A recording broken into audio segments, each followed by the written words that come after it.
Ooh. We're live, Rob. Welcome. Well, Roberto, after a small delay, you know, it's never a good thing when you go outside and see Spectrum trucks. It's like the X-Files. It's like the FEMA and the X-Files. Like, uh-oh. I'm like, we have a business account and a residential account. And I'm like, you know, when the internet goes down here for any reason, or like I was telling you, our refrigerator is hooked up to the internet. It goes down for both your business and your pleasure. Yeah. It's not good. Not good. Well, welcome everybody. We are gonna get started with our members-only chat. This is our 16th, by the way. Did you know that? Hello, members. 16 members-only chats. Yeah, that's amazing. Yeah. So let's see. I got everybody who is. Remember, if you're a member, check in your in the messages that you get from the Burnettwork, and you can see the link. And if you can become a member for what 99 cents or something, 99 cents a month, you can become a member, and then that gives you access to the link that we send out. Come and chat. My hair's a little high today. You can come and chat with us. Hello, everybody. It's good to see you guys. So I'm about to. If you're already, people are asking in the chat about the Zoom, so you should check for the Zoom link in the members only area. If you're in the Zoom, I'm about to let everybody in now, and I love the it's like the Matrix. Yes, so here we go. Let me just double check, make sure that I don't have. Okay, here's everybody. Here we go. People are starting to join in. Welcome, welcome. God, everyone is here. And as we can see, remember that in good Zoom, carousel today. I know. Remember that in Zoom you have the feature at the bottom of the page called reactions, and that's where you can raise your hand. If you would like to ask a question, go to reactions, select raise your hand, and we will give you 7 minutes with Rob. 7 minutes in heaven. So remember that game? Remember that game? Yes, indeed. That's why now you get canceled. I had to do 7 minutes just because it kind of made sense. So let me go ahead and set us for speaker view now that we've got everybody here, so we can start adding folks to the chat. Let me find you, Rob. Where did you go? Oh my God! There's Joey Hamilton. How about those Bills, buddy? They going all the way or what? I know. Well. All right.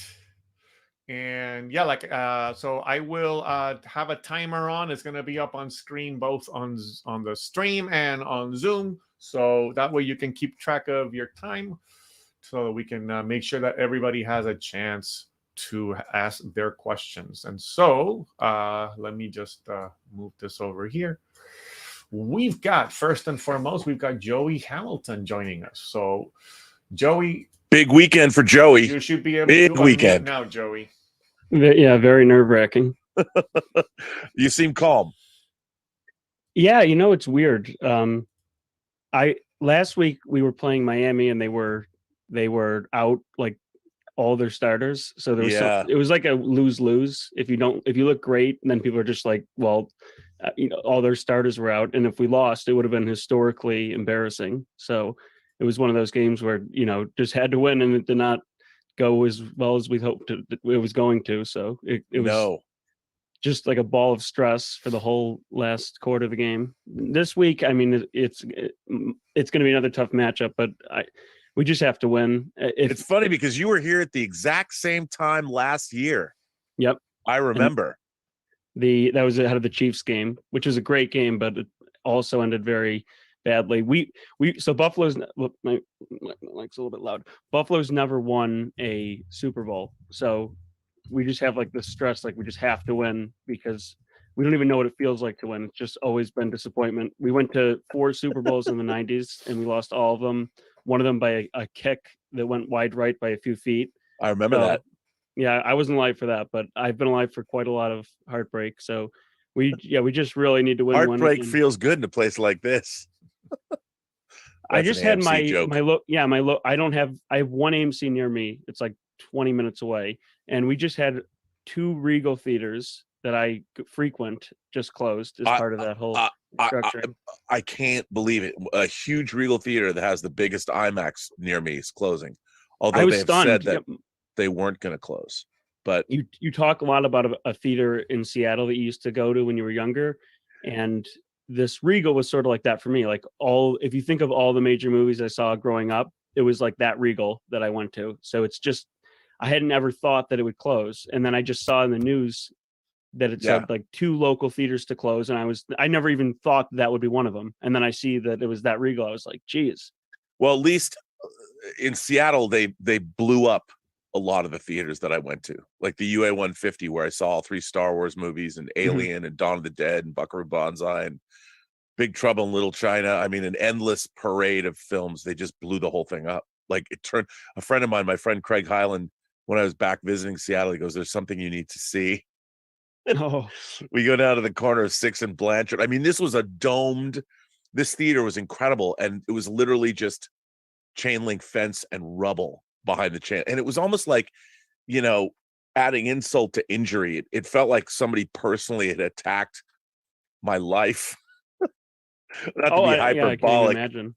But I mean, that's sad, especially if you lose the building, because you don't even, if the theater closes, that's one thing, but then when the building's gone, you can't even see it again and reminisce about it. No. So, well, I went back in last month or 2 ago, maybe 2 months ago. I had a meeting in Burbank, and before the meeting, I was going to stop by the Red Door, which is this speakeasy, this bar restaurant that I used to go to all the time. I loved it. I went there for 10 years, and I go to it's behind this a greasy spoon called Patty's that's really great. And you walk down the alleyway, and I walked down the alleyway where the door used to be.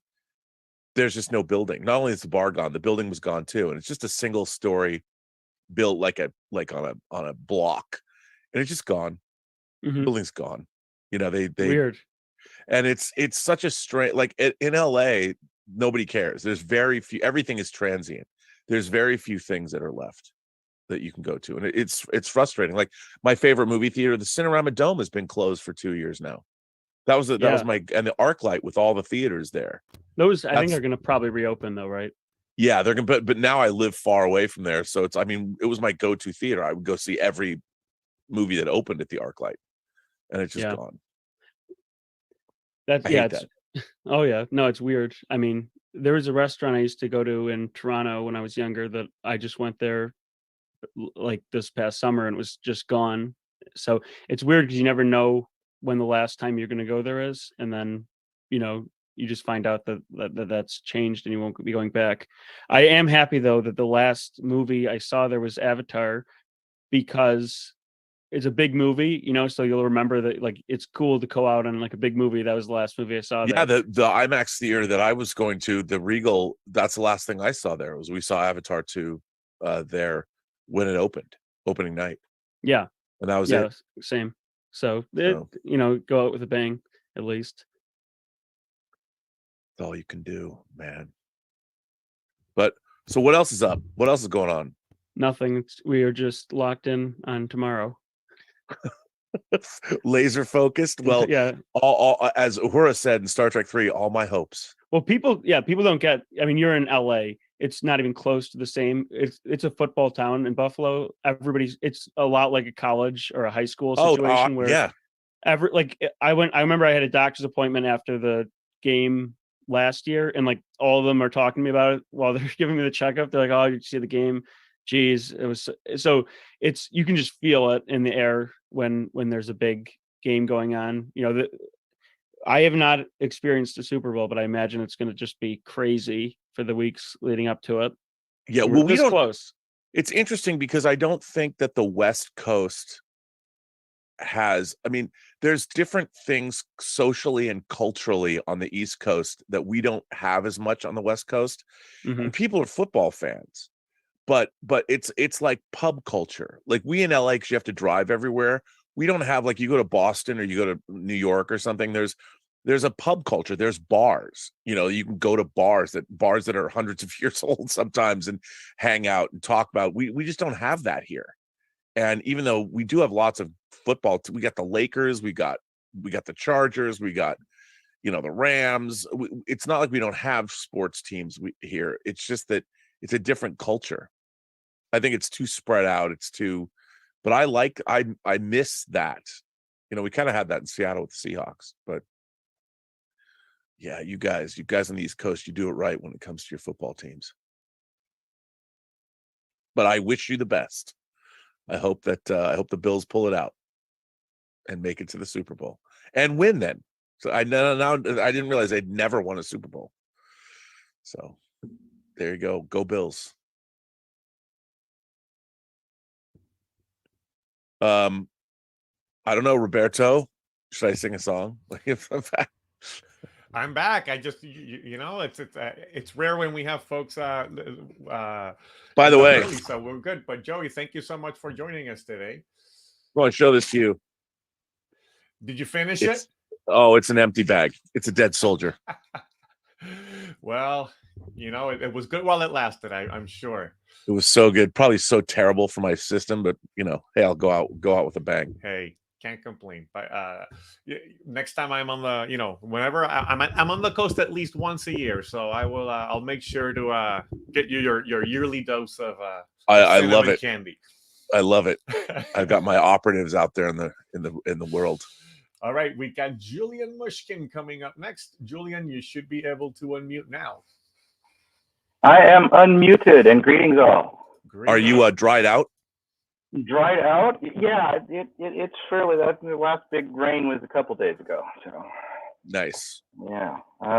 So I wanted to talk a little bit about cosplay, which is something that doesn't get too much play here on the PGS. Have you been cosplaying?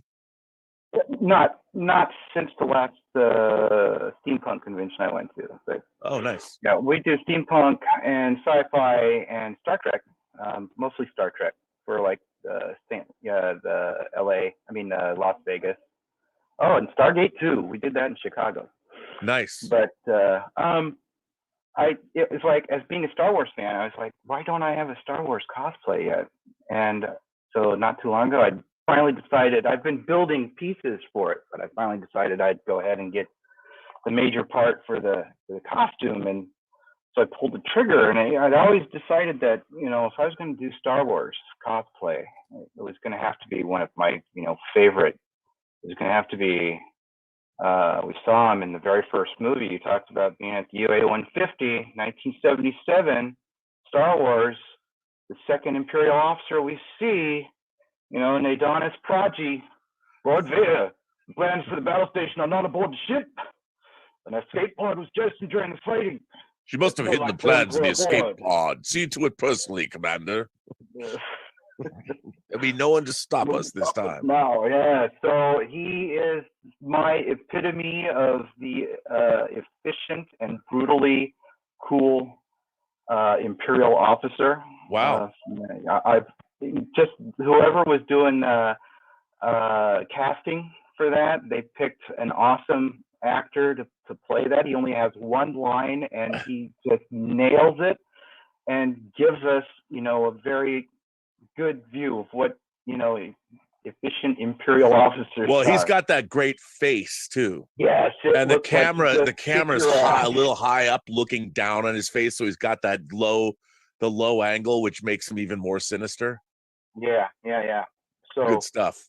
Yeah, so, you know, I went ahead and I purchased the uniform top because it was on sale, a really good price from a pretty reputable dealer. So I got it, and then when I got it, only a couple weeks after I ordered it, I put up a picture on Facebook on one of the Imperial Officer, you know, page or something like that. I think they're part of 501st.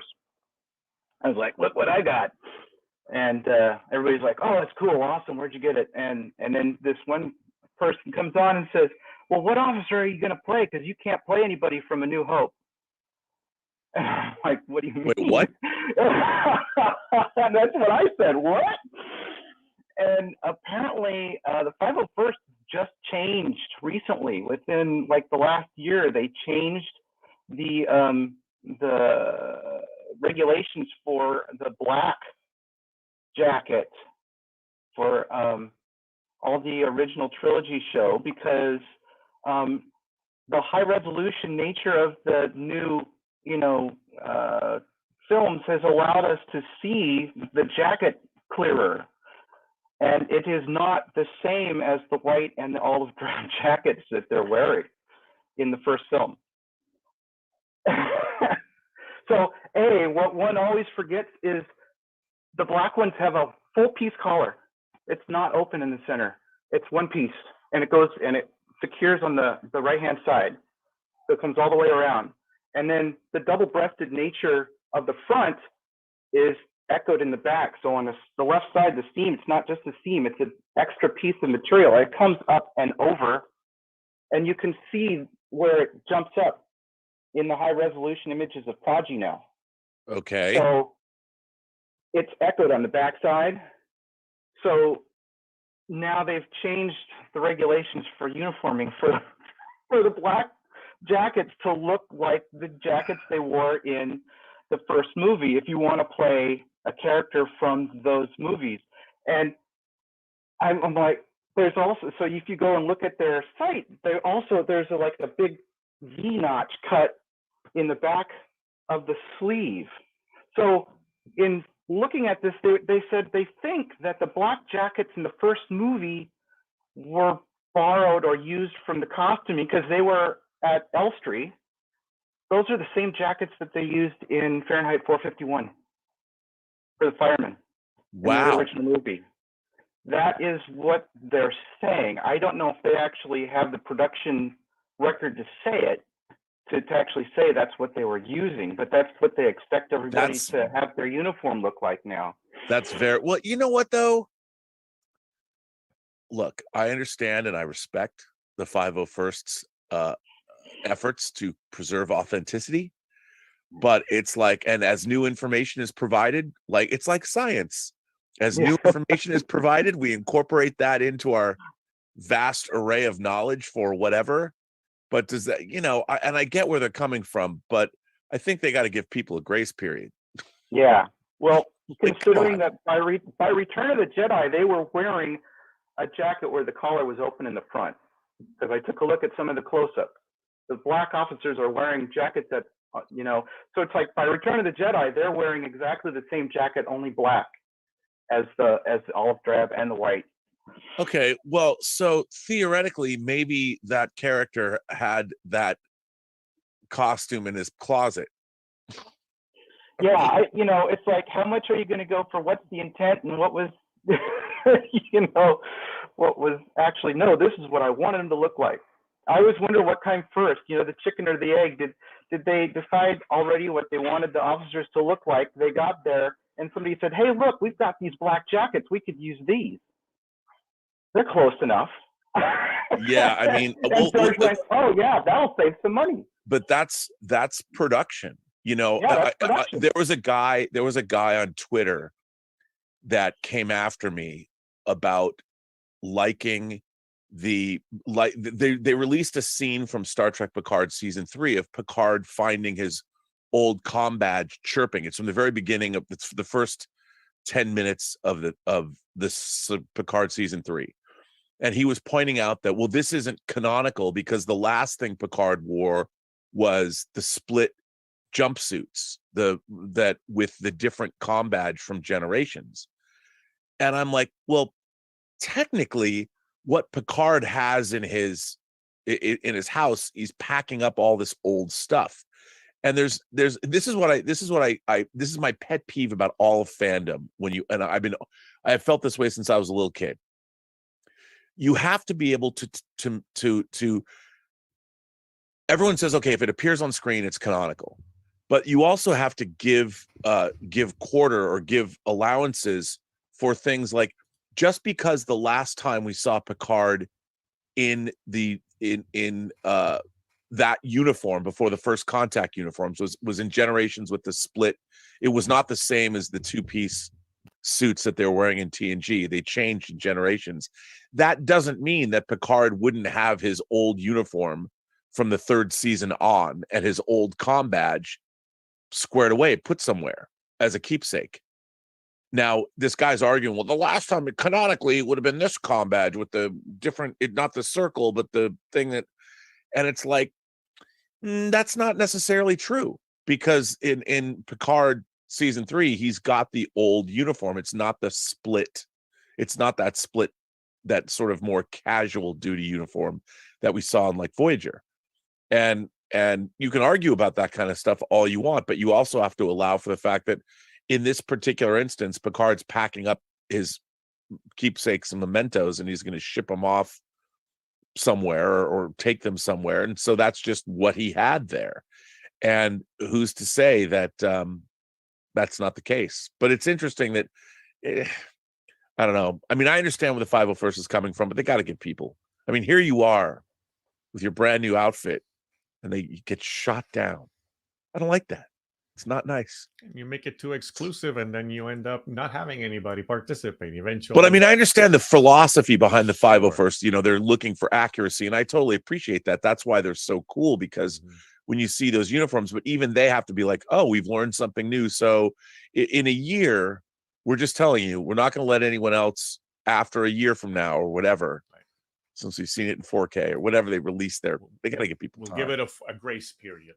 All I know is that Julian's hopes and dreams have been dashed on the rocks. Thank you for joining us. Like his ship was destroyed in the fog. Thanks, on Julian. the seashore.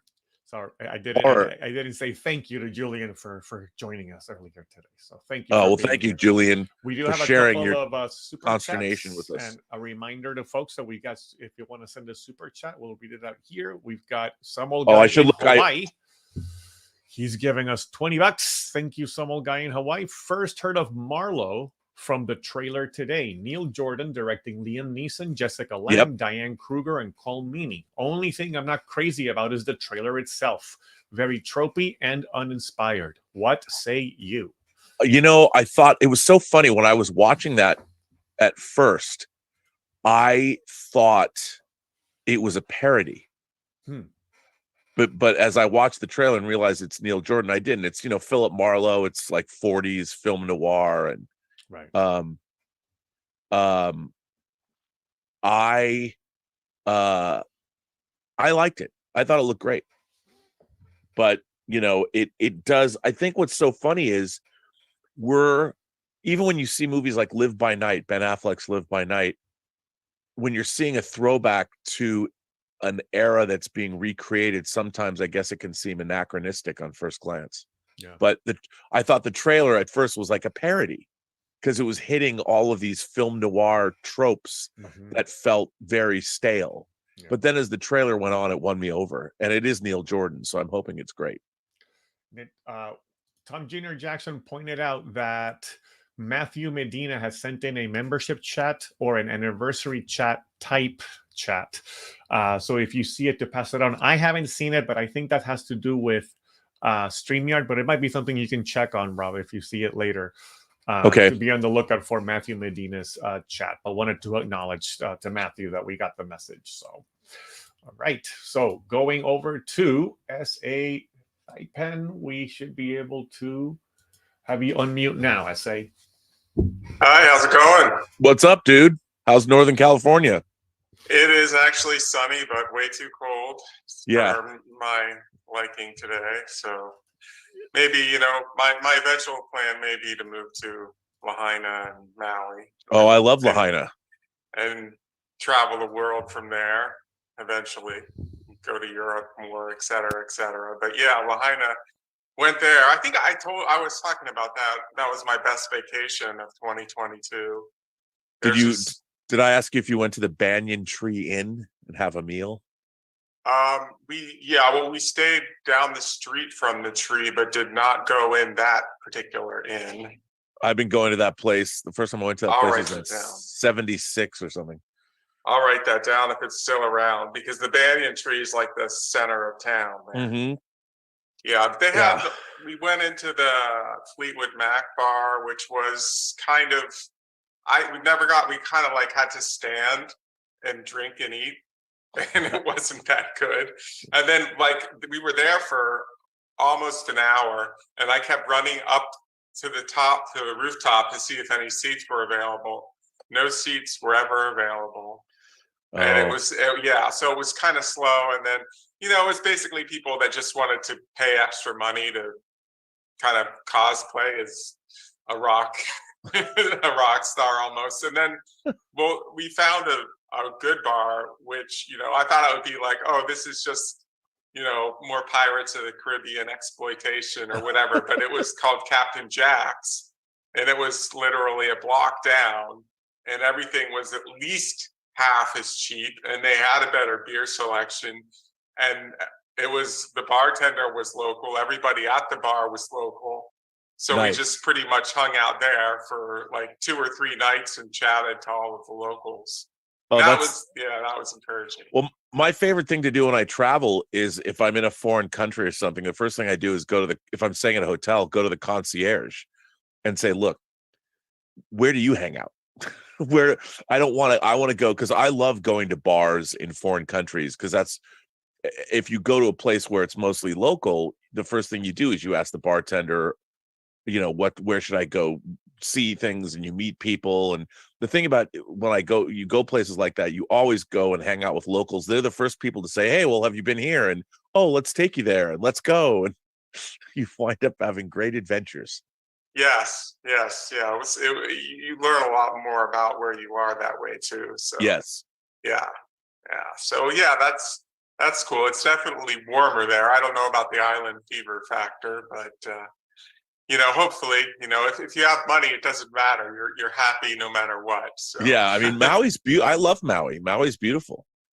But yeah, I'm a big fan of Kauai is I think my favorite island. Although I went to the Big Island about 5 years ago, and I'd never been to the Big Island, and it's pretty, the volcano National Park it's one of the it's crazy there. I'd never seen anything like it, and I love the Big Island.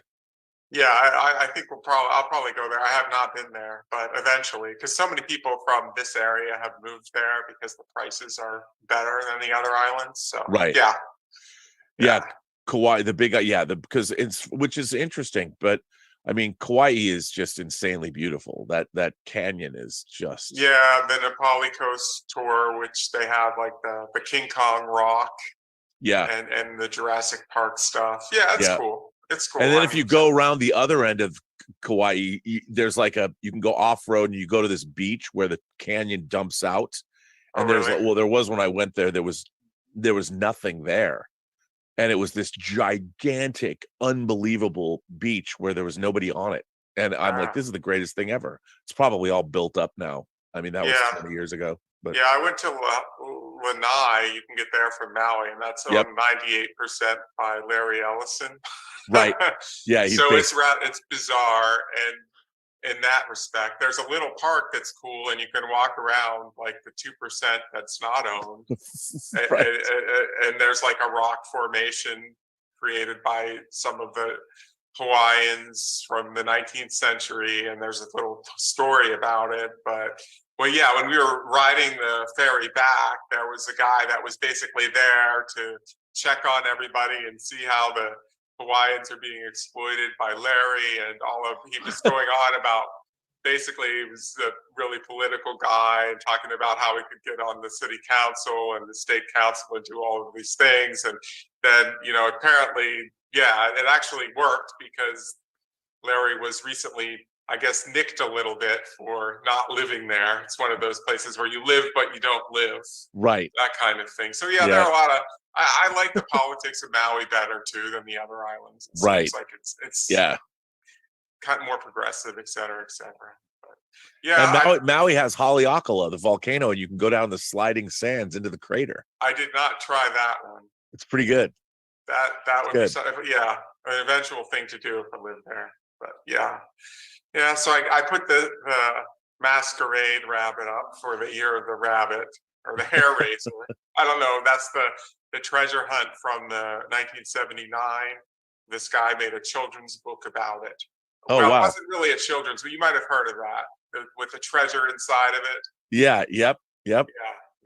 So hopefully more wealth and fortune coming for everyone here. Fortune and glory. Fortune and glory. Well, you have TNG is what, a month away, right? Less than a month away, and everyone's gonna look, man. I'm so far out on a limb in terms of supporting the season 3 of Picard. If people don't like it, man, they're gonna come after me. my credibility's going to be in the toilet. Will it herald in a new era like TNG did originally? It could. Here's the thing. It's just fun. You know, it's got a big, sprawling, epic plot. It has deep ties to the Star Trek universe. And yeah, they have to deal with everything that we saw in Picard seasons 1 and 2 is kind of brushed over, and they kind of make fun of it. I like the character of Christoph. I thought he was the best thing about the show, the Chris character. Yeah. Captain. But other than that, I mean, most of the elements were, in terms of the world building, they were kind of ludicrous, I thought. But some of the characters were good. But season 3 is really, really, he's not in it, by the way. All the characters, the only character that's returning from season 1 and 2 is Rafi. Oh, yeah, that's in the trailer. Yeah, and she's used well. And 7 of 9 too, right? Oh yeah, yes, but I consider her a legacy character, so she can. But yes, 7 of 9 is a first officer now. So if it's big enough, they'll make a sequel to it. I mean, I don't think it's terminal. What's really interesting is it does tee up what could be a new Star Trek series that I think they should make, but currently there aren't plans to do so. And if it goes over well, maybe they will. Maybe they will make a new show, because I think it's the kind of show people. What's really interesting is they introduce a few new characters. Todd Stashwick and Ed Spaliers play 2 characters that I think are going to be fan favorites. Ed Spaliers is particularly great. Actually, Todd Stashwick is too. And it's all of the. What's interesting is the bridge. This is the fascinating thing about Picard season 3. As if you can compare and contrast, the bridge crew of the Titan A in Picard season 3 immediately endears themselves to you, as opposed to the non-persons. It took 4 seasons to get the Discovery bridge crew to be at all memorable or interesting, whereas the crew of the Titan A kind of wins you over immediately, including the character of Geordie LaForge's one of his daughters. She's a great actress and a great addition to Star Trek. So I would argue we still don't know the characters of the Discovery crew. I know. Yeah. I don't even think they know what their ranks are. Right. Like if you were to ask the actors, so what rank are you? What is the chain of command on the Discovery? Yeah. Irene Jobson sends us a $2 super chat just to say hi. She's not saying anything dirty? Nothing dirty. I mean, she's been commenting on the stream, so you can read some of her comments there. But $2. Thank you so much, Irene. Appreciate it. Thank you, Irene. Irene's one of my favorite people. She's very witty, that one. She is. All right, we've got Stubble MacShave coming on board next. Oh, and thanks to SA for joining us earlier.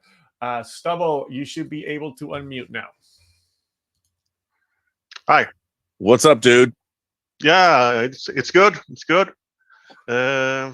Self, how are you? I'm good. No, I'm good. You know, I was busy yesterday. I was going to do our midnight musings, but I couldn't get it together because I had other work that I had to finish. Yeah, which is exciting. I can talk about it later, but I can't talk about it now. I'm just going to get this out of the way. You know, this one. Oh, is that new? No, that's not new. But these 2 are new. They are still in the plastic. Wow. Now, are those part of the Kickstarter campaign? No, I haven't received it yet. Okay. It's coming soon. I think it's in customs or something. Right. Yeah. Those are great. Those are beautiful books. So now I have 7 in total so far from different series. So I'm collecting them. So we'll see. Nice. However, I'm wanted to bring up a little sad subject. No, you know, we have had a few fatalities, deaths in the music industry. Yeah, like Jeff Beck. Yeah, Jeff Beck and David Crosby, and if you Lisa Marie Presley as well. Yeah, absolutely. You know, I was listening to, there was a kind of NPR was playing an interview yesterday when I was driving home with David Crosby. that was fascinating. I mean, it's funny because David Crosby, Stills, Nash and Young, and Crosby, Stills and Nash, and the Byrds, and all of I mean, he predated obviously me. He's been making music, so my whole life I've been hearing Crosby, Stills and Nash. I'm a huge fan. Yeah, and I it's continue. Weird. No, it's just weird when all these people that it's very hard. It's hard because when you listen to the same music for decades, it's hard to remember that these people are actually aging, you know, and because their music is sort of eternal, and when they pass away, it's very odd to. It's strange. Yeah, and we are on the cusp of mass casualty of the British invasion, the 60s and 70s artists. Yeah, everyone is in their late 70s, or all the Beatles are all the surviving Beatles are in the 80s. So yeah, I also heard John Cale. You know, John Cale has a new album out, and I think he's a Welshman, and the fact he put out a new album, I'm like, John Cale's another guy. I was like, wow, but he was live being interviewed on NPR as well, and I'm like, wow, okay, cool. I didn't know there was new John Cale record, but he too has been around my whole life. Yeah, so this is the decade where we're going to lose a legend every month, more or less, I think, and it's pretty sad. So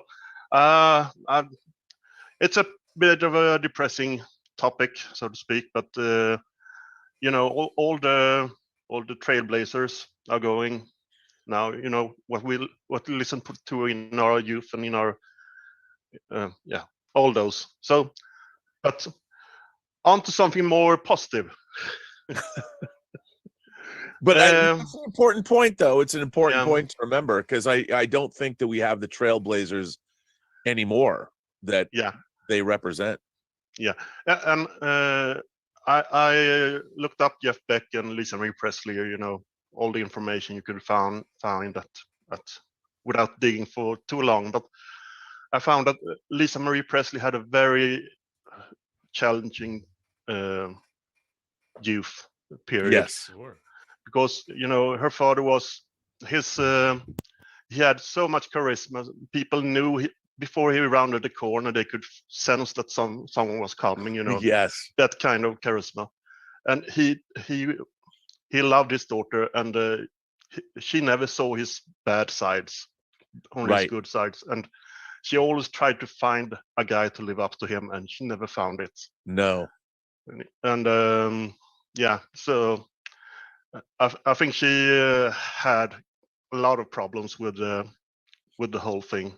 So anyway, what I was going to say is that I don't know if Paul in Long Beach is here or so, but we used to have a drinking game,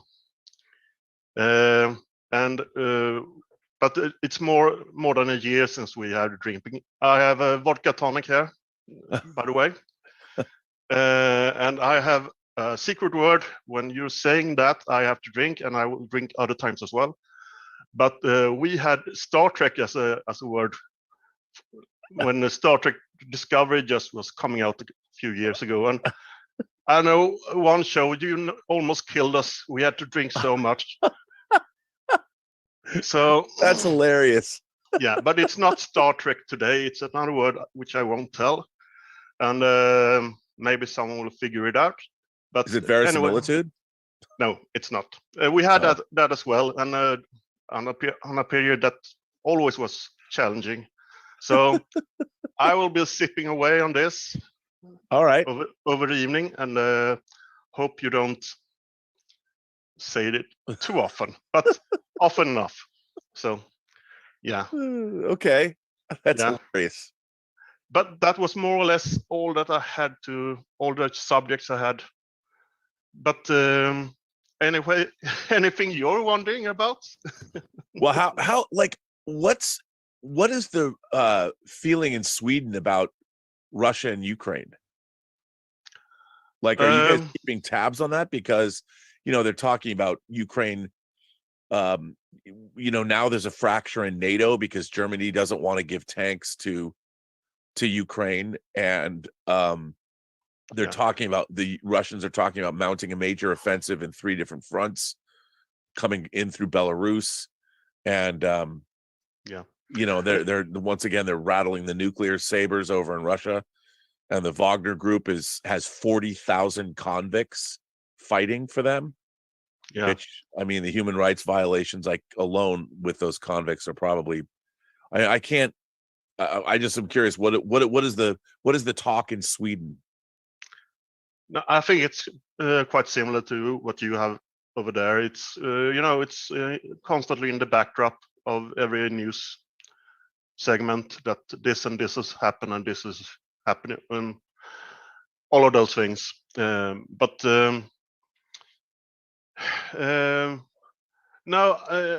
we're more in the NATO question. Well, as well, both Ukraine and NATO. Those are a question that's in the news, because that's what I mean. Russia wants to fracture NATO. Yeah. No, and they're using. I mean, it's tough. It's a really hard place to be in politically and economically. I mean, obviously, with Russia dropping the fact that they'll use nuclear weapons, and we know that they're getting arms from North Korea now. They've shown that they're getting resupplied by the North Koreans. I mean, this is the kind of thing that could easily spill out into the rest of the world, which we really don't need. It's so needless that Russia has done this, targeting civilian populations. I mean, I don't want to get all political, but I was just curious what they thought in Sweden, because it's becoming dire. Not that it wasn't already for the Ukrainians, but such a waste of men, materials, culture. Thank you, Stubble, for joining us today. Another super chat came in again from Irene Jobson, this time $10. I just want to know, do you want to ... So I guess I'll leave it up to you. The answer to that question is always yes. I mean, it's always yes. Don't people know that? So thanks for the answer is always yes. But she's like a married woman with a kid and stuff. Hey, I'm washing my hands of that one, Rob. I'll leave it to you. Hey, we got Latino Slant in the chat here. Welcome, Latino Slant. I got to be on Midnight Sedge in Spanish earlier this morning. They invited I saw that. I promoted it. I retweeted that. How was that? It was good. It was fun. Yeah, those guys know a lot. So I felt a little bit out of my league, but it was good. It was a good conversation with them. All right, we got Pedro Ferreira joining us now. Pedro, you should be able to unmute, and I'll add you here in a moment. There you are. Welcome, Pedro. What's up, dude? Hi, how's it going? Hanging in there. Good. Hanging in there, as always. Good. What else can you do? How are things with your back? They are getting better. I actually, it was a cracked bone. It hurt. I was on the roof. I was coming down a ladder, and the ladder slipped out from under me, and I fell and knocked my back against this concrete retaining wall. Yeah. And at first, for the first couple of days, it was fine, but then it got worse. But it's been about 3 weeks now. But it's you said you coughed and I coughed. There was a crack. And then it just got worse, and it got to the point where I had to get a cortisone shot or what. It was bad, but it's better now. And it was funny because Elizabeth, I didn't even realize that, because at first I couldn't see anything. Then I had a gigantic bruise on my back, which it's not quite 100%. I'd say it's about 85%. But thank you for asking. I appreciate it. That's okay. It's okay. I've just been kind of job hunting as usual and putting up trolls on social media. I noticed. And you noticed? Yeah, I've been seeing a little bit of that on Twitter. It's amazing to me. I mean, and also defending some, I don't know, some weirdo or something said that Star Trek Generations, even in 4K, was terrible. I don't know what. Yeah, well, I know who that guy was. That was me.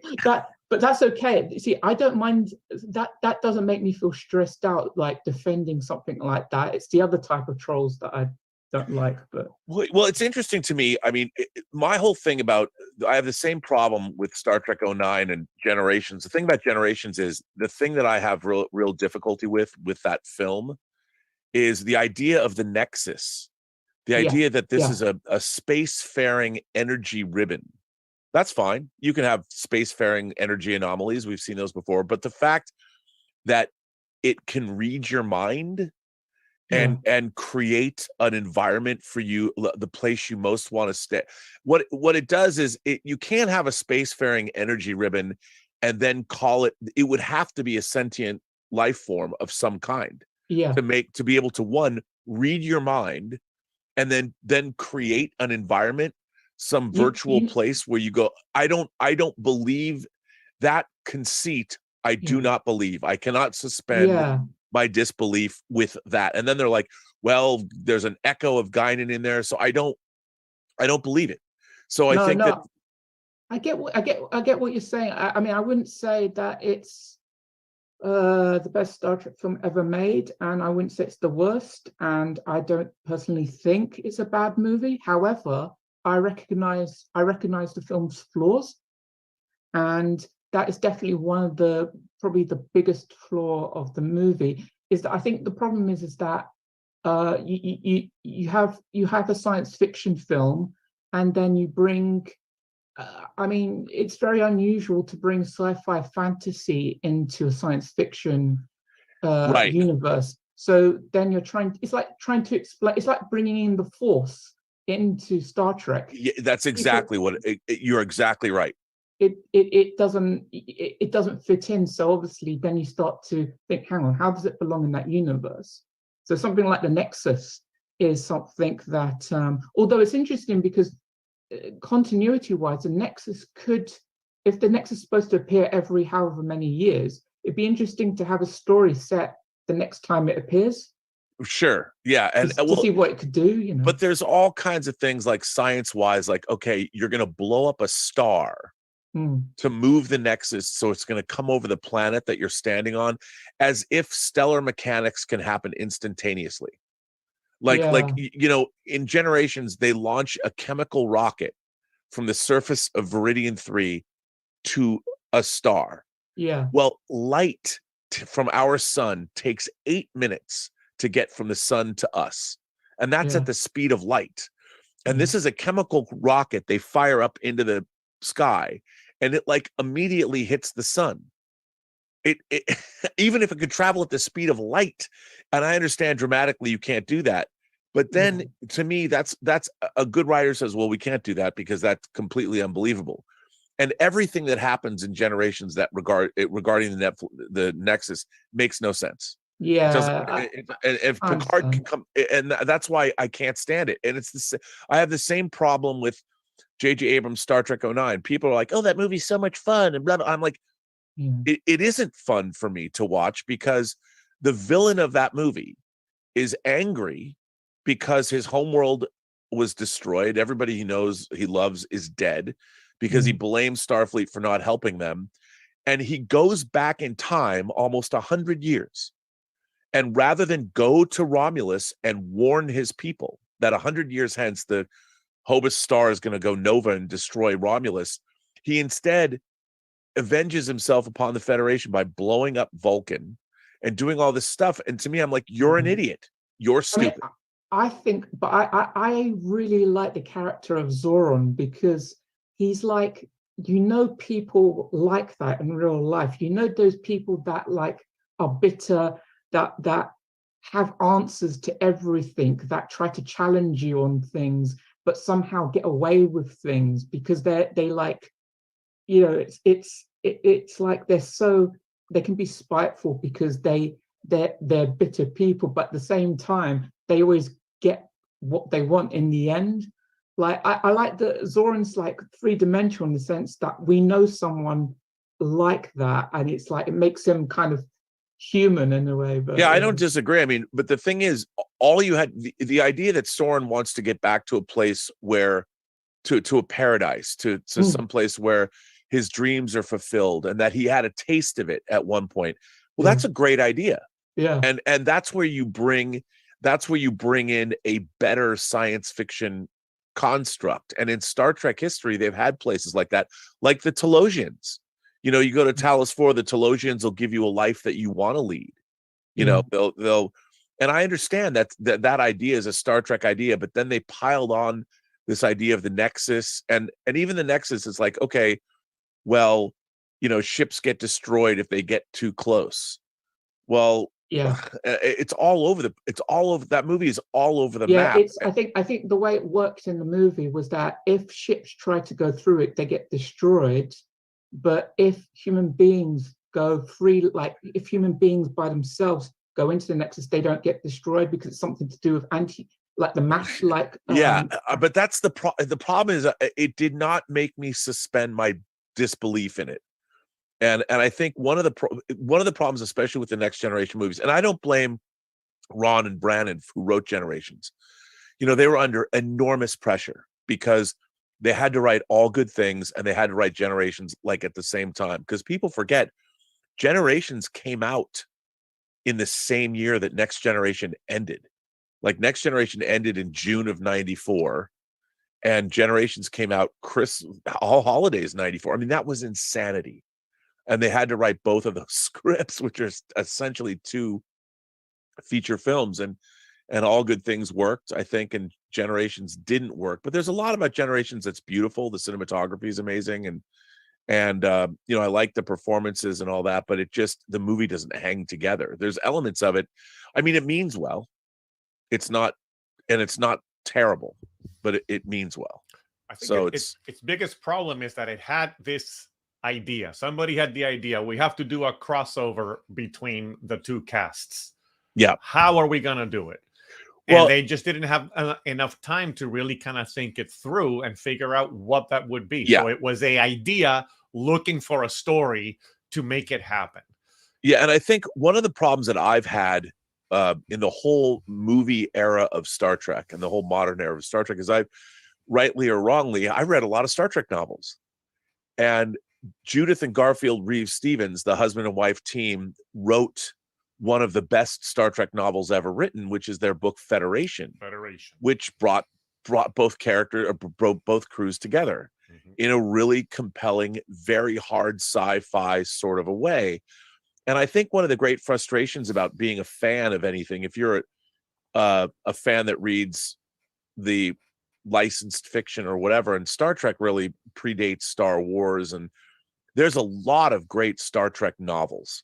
There really are, because the people that put pen to paper and wrote those books really cared about Star Trek and really were steeped. Like when you read the Reeves-Stevens, or you read Peter David, or you read David Mack, or you read any of these great Star Trek novelists, they're so steeped in Star Trek lore that everything works.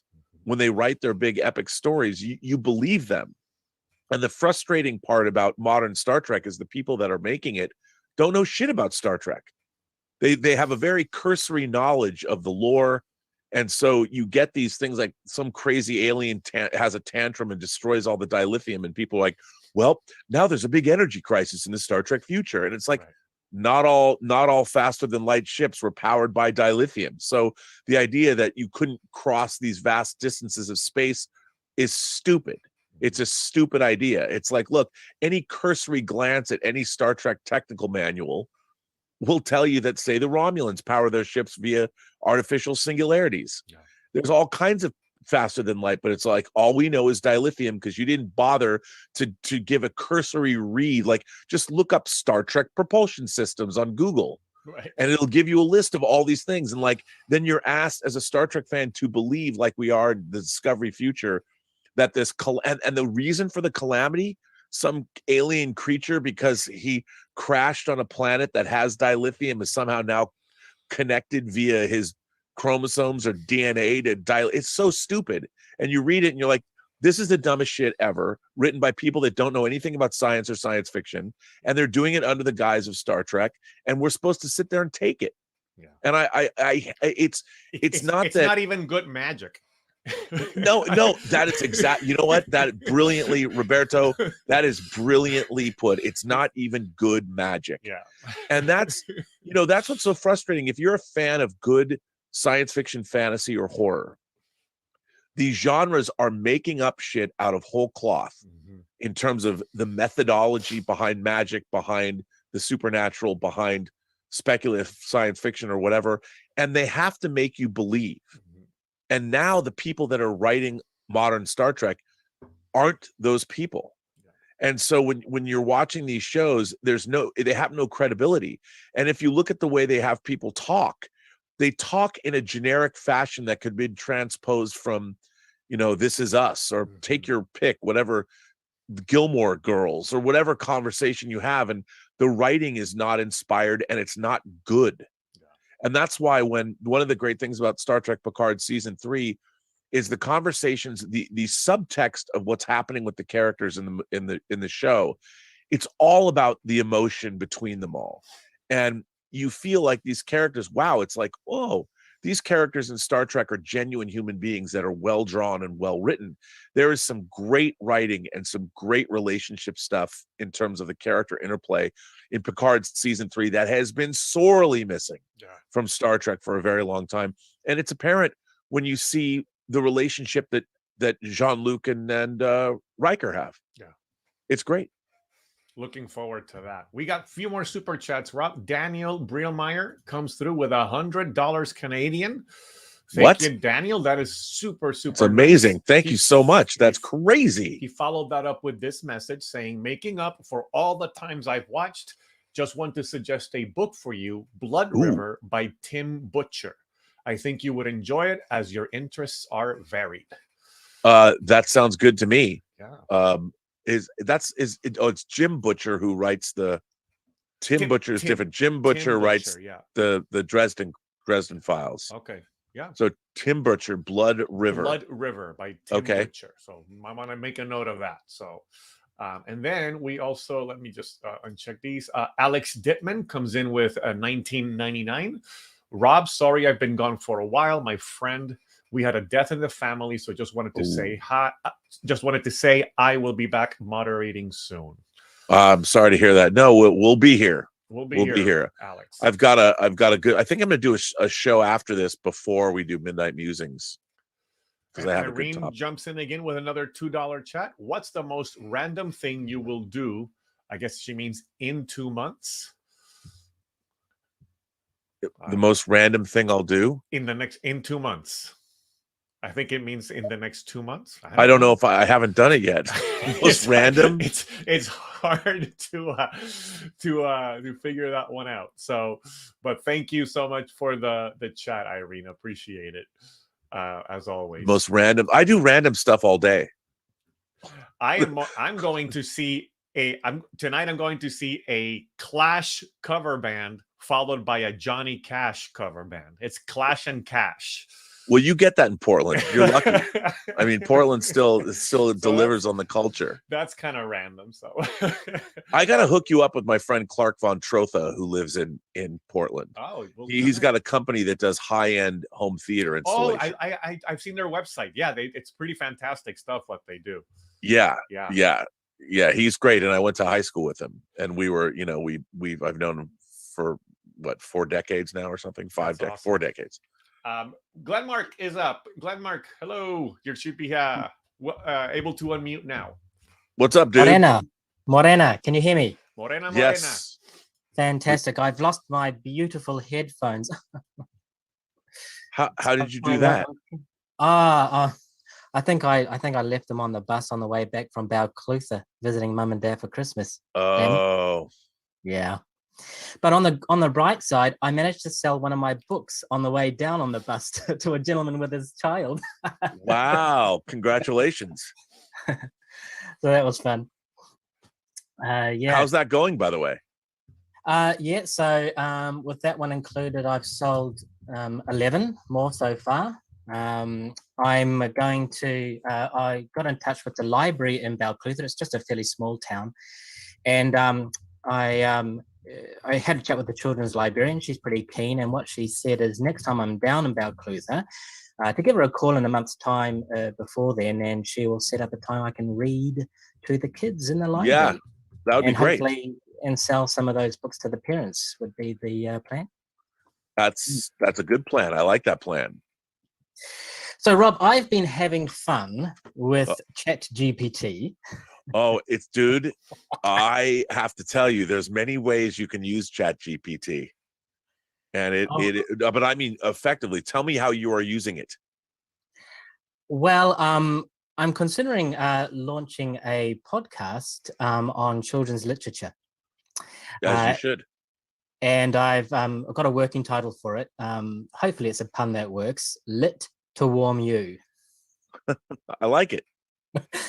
And so I thought for fun, so I've written out the first script for the first episode, and I thought just for fun, I'll randomly ask the ChatGPT a question with regards to whatever I'm talking about, and when it responds back to me, I'm going to record its words, and then I'm going to put a robotic sound effect on it. And I'll engage it in a chat for a little bit of the podcast. Well, it's what I think is crazy about Chat GPT is what I found interesting about it is, so there's a screenplay idea that I've had for a long time. Yes. And I know, so this is how I was using it. I was typing in paragraph wise the outline for the screenplay. And I was trying to fill in stuff. Yes. And it's amazing what it'll do. Say, give me a scene where this, and this happen. And it will.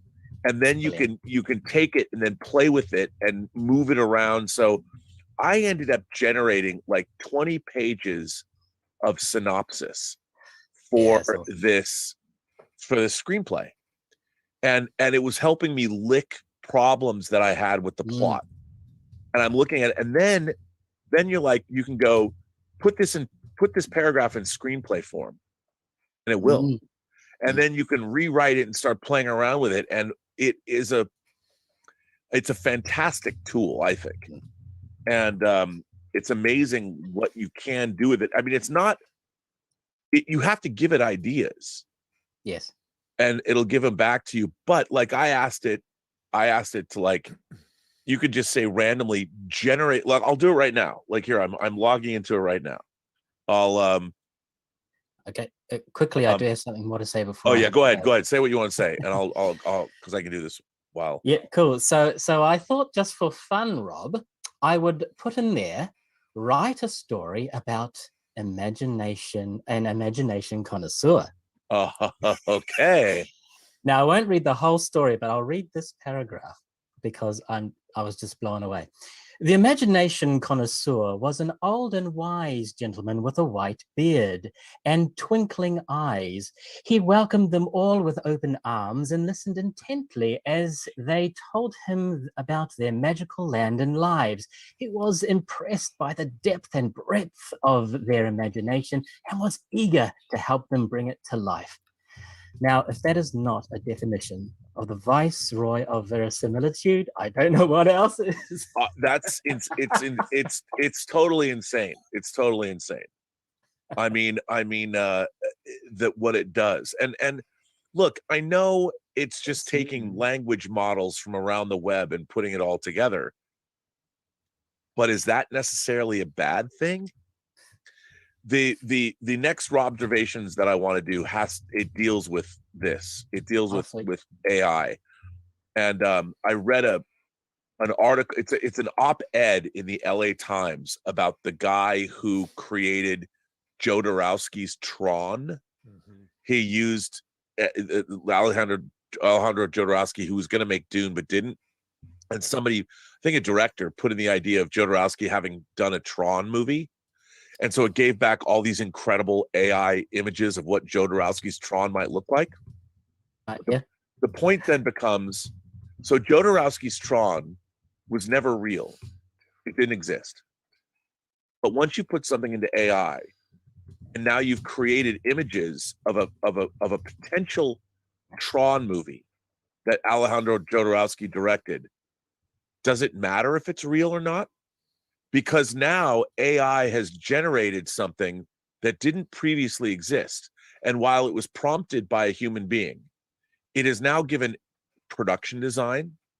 It took a look. It created this mashup of, yes, it was all previously existing things, but in a new way. And suddenly we now in our minds have a vision of what Jodorowsky's Tron might have looked like. So the question is, does it even matter if there's a movie or not? Because now we're given a new vision of something that didn't previously exist. Now, Jodorowsky never made a Tron movie, nor did he ever want to make a Tron movie. But now we live in a world where a potential Jodorowsky's Tron movie has been given life and has been given visuals. So does it matter that it's not real? Because it kind of is now. It's been given life. Lastly, Rob, just before I've got 16 seconds or so left. Do you know what font the GP uses? It's called Roboto. Oh, is that true? Yes, it is. It seriously is. Wow. All right. That's very funny. Right. Well, I have to go. It's been wonderful chatting with you briefly. And, good to see you. All the best for the new year coming up. And cheers. And hello to everyone watching. You know, it's funny that you say that, because now I want to see, I'm going to ask ChatGPT my own question. Please define what an imagination connoisseur is. Thank you, Glen Mark. Good to see you. Okay, I'm asking this right now. I'm asking. Yeah, what result do you get with that, Rob? It's now. Okay. Do you have to pay for an account for ChatGPT? No, it's free. It's free right now. Okay. Here's what ChatGPT just gave back to me. I typed in, please define what an imagination connoisseur is. By the way, it's still, here's the definition. The same thing.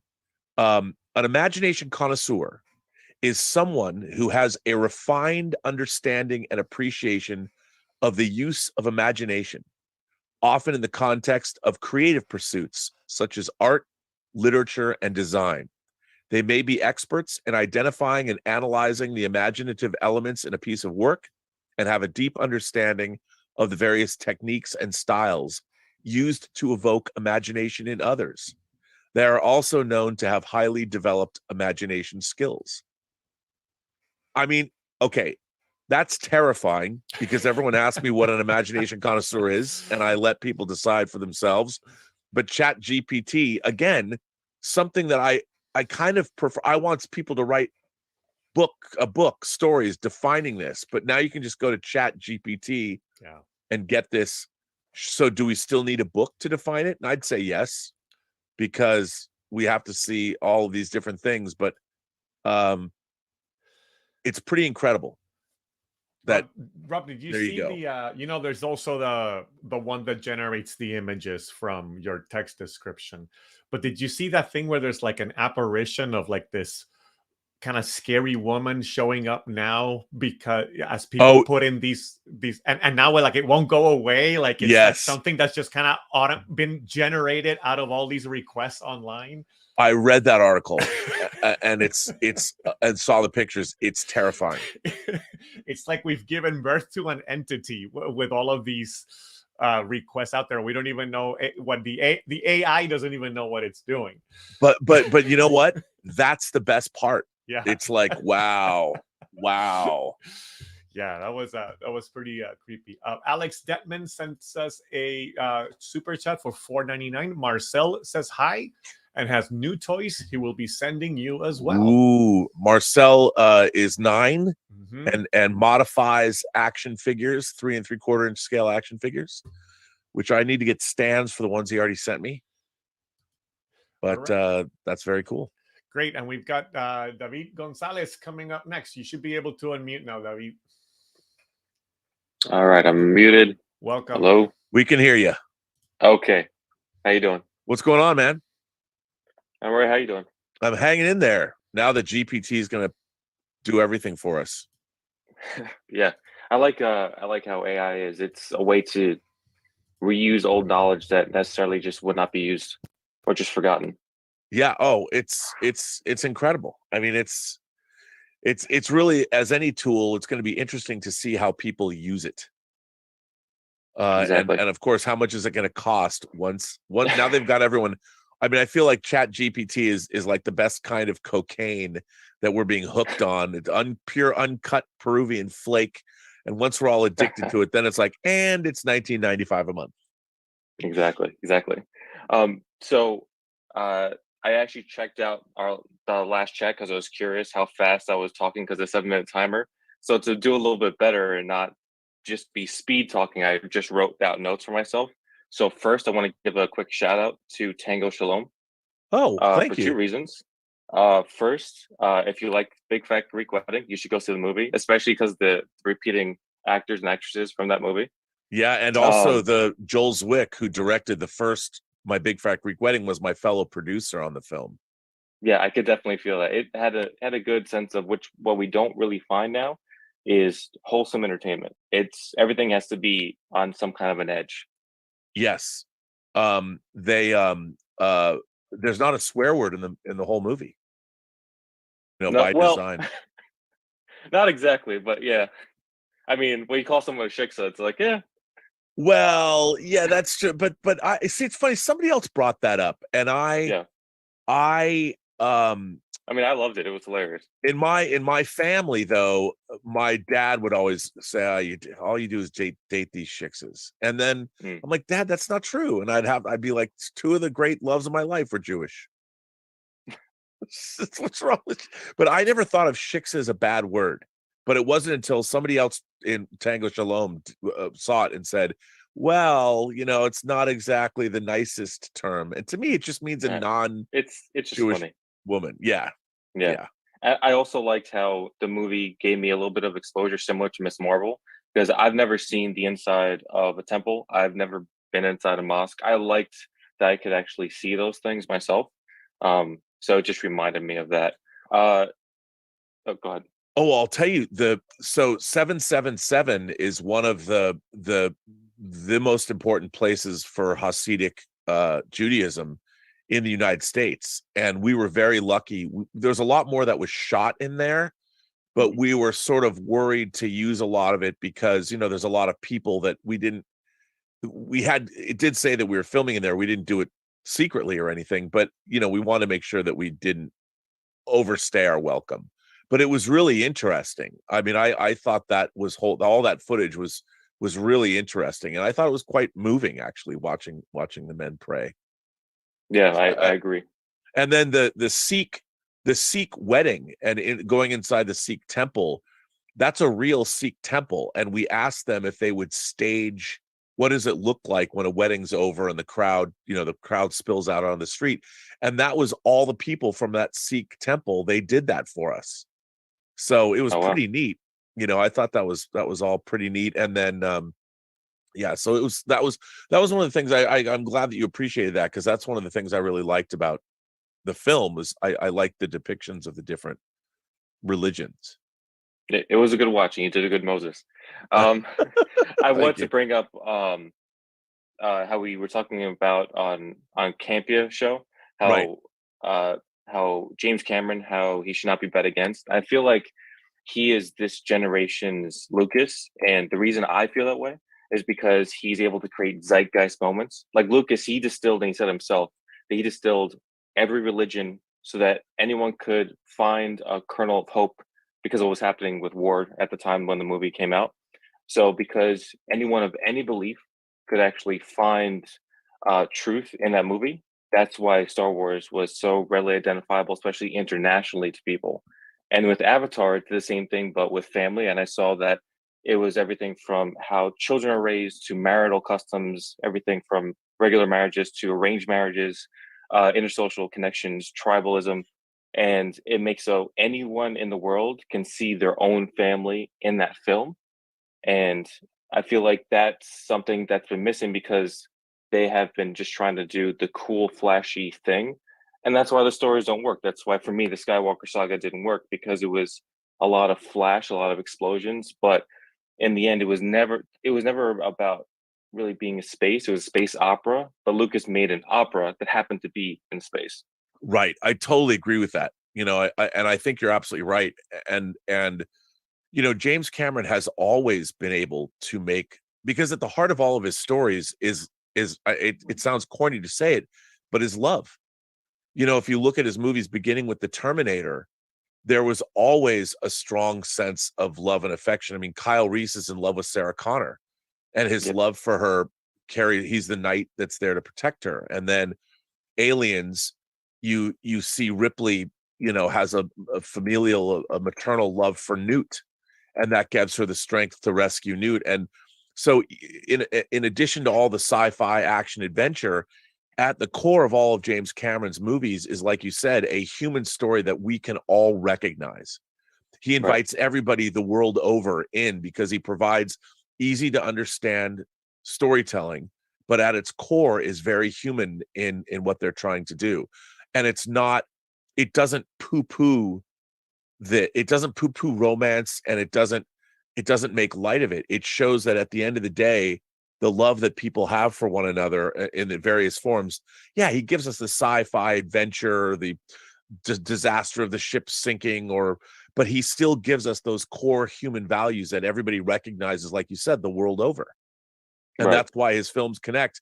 And it's interesting because I understand the thing that fandom, I think, has missed out on, and the thing that is missing from modern fandom is romanticism, because we don't have that anymore. And one of the things as a child that I fell in love with when it came to Star Trek was there's a romanticism to it. There's a romanticism to being out in the cosmos. And yeah, I like the fact when Kirk would find pretty girls and all that, but when I mean romanticism, I mean the romanticization of human life, about the quest for exploration and adventure is a romantic notion. And we fandom has become increasingly, especially male fandom, has become increasingly removed from the notions of romanticism. And everybody wants things to be cool and hardcore and and that's fine, but we're also missing out on the sense of adventure and the sense of we're not in touch with our feelings anymore. And that's part of what I think speculative fiction and imaginative fandom is all about, is being inspired to do things. It's a call to action. And I think that we're missing that. And I think modern fandom has it's become problematic.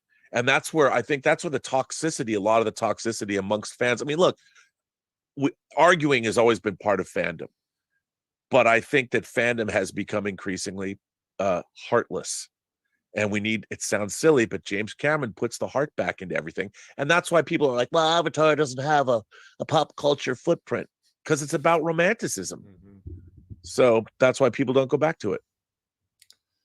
Thank you so much. I really much. Appreciate hearing from you. Thanks for the thanks, comments, David, about saying Tango Shalom. I really appreciate that. Thanks for watching. Rob, by the way, Tango Shalom is now available on Peacock. In addition to Amazon. Rob, I had a theory too that I think one of the advantage, because a lot of people have been asking, how come Avatar, especially among fan circles, I've heard it. I don't understand why it's making so much money, why people continue to go see it. And I think in a way it's a fandom for non-fans. It's like the barrier to entry into the Avatar fandom is pretty low, right? I mean, you as somebody who maybe has an interest in science fiction and fantasy don't need to know all this lore or feel like you're left out of the club.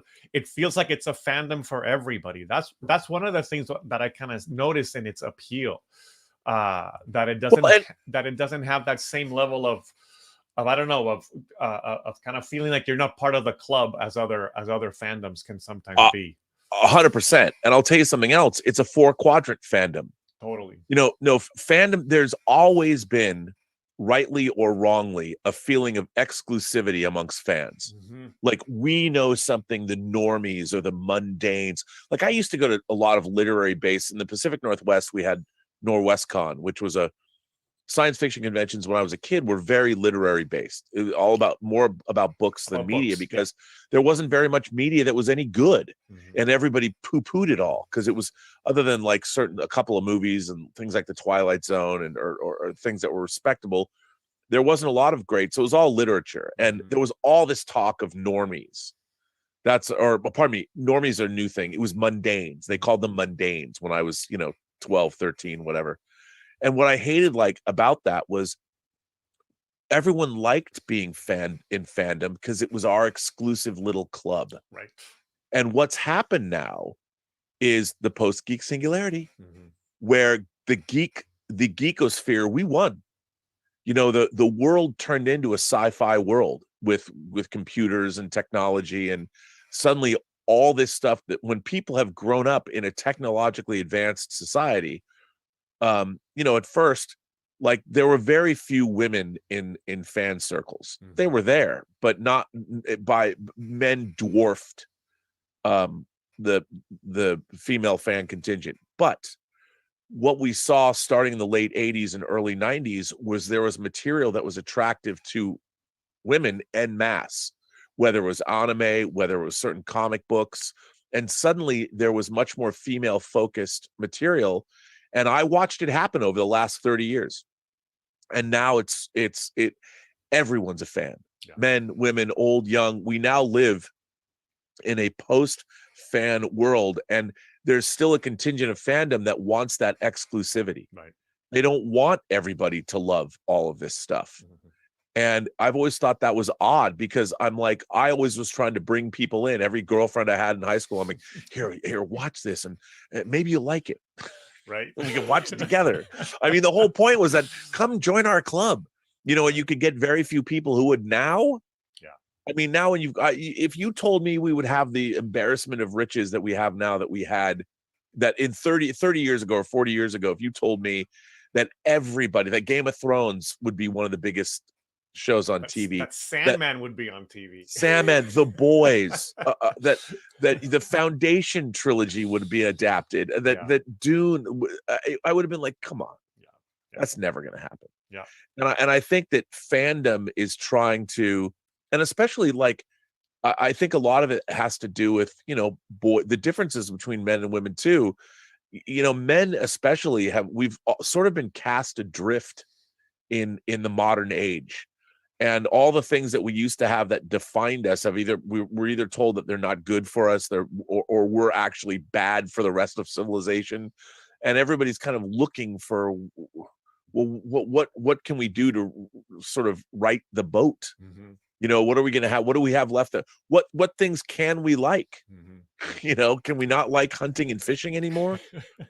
Does that make us toxic? I mean, and it's a weird, but on one hand, I love it. I love that everyone's a fan. I love that Game of Thrones is one of the biggest shows ever on TV. I love that Avatar: Way of Water is going to make $2 billion.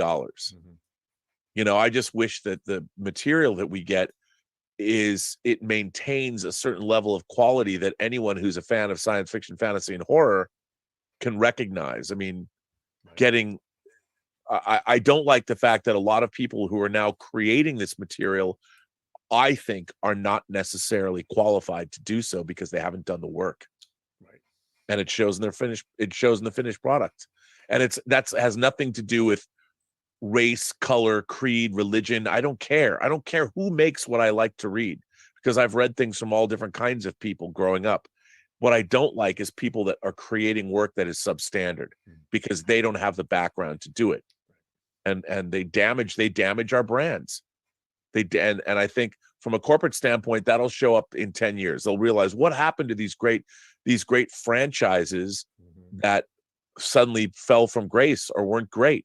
And as it was put to me a couple weeks ago, and I can't get past this phrase, but fraudulent creators were given way too much power, and the fraudulent creators didn't have the ability they needed to work on these franchises, but based on safe business decision making that someone thought was a good idea, these fraudulent creators were given the keys to the kingdom and ruined the very things that they were supposed to continue on.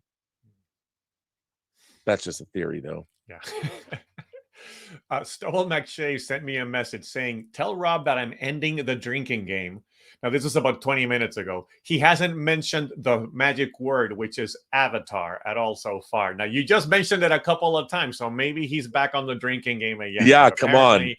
Apparently, at the time, he hadn't heard you say avatar enough. So, and then we have these chats that show up on YouTube that don't show up here. So I just want to make sure that I cover them. Member for 3 months, damn it, Spock. That is a great name. He says, "Hi, Rob. Did you hear a company picked up the Enterprise D part work project?" Oh, I'm all over that, son. So for those of you who don't know, one of my favorite Eagle Moss, they're never far. Eagle Moss made lots of Star Trek stuff where they made their Star Trek ships. This is an XL runabout from Deep Space Nine. And they're great. They did, for the most part, a pretty terrific job with the Trek license. Well, for various reasons, they ended up going out of business. They declared bankruptcy.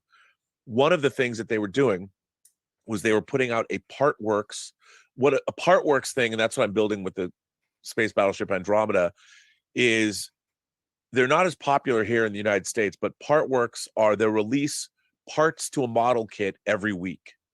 And they usually come with a magazine that has the instructions and then various information about whatever the subject is. Like, for instance, Eagle Moss put out a 1/8 scale Aston Martin DB5 from Goldfinger. So it's like this big, which I haven't put together, but I have all the parts.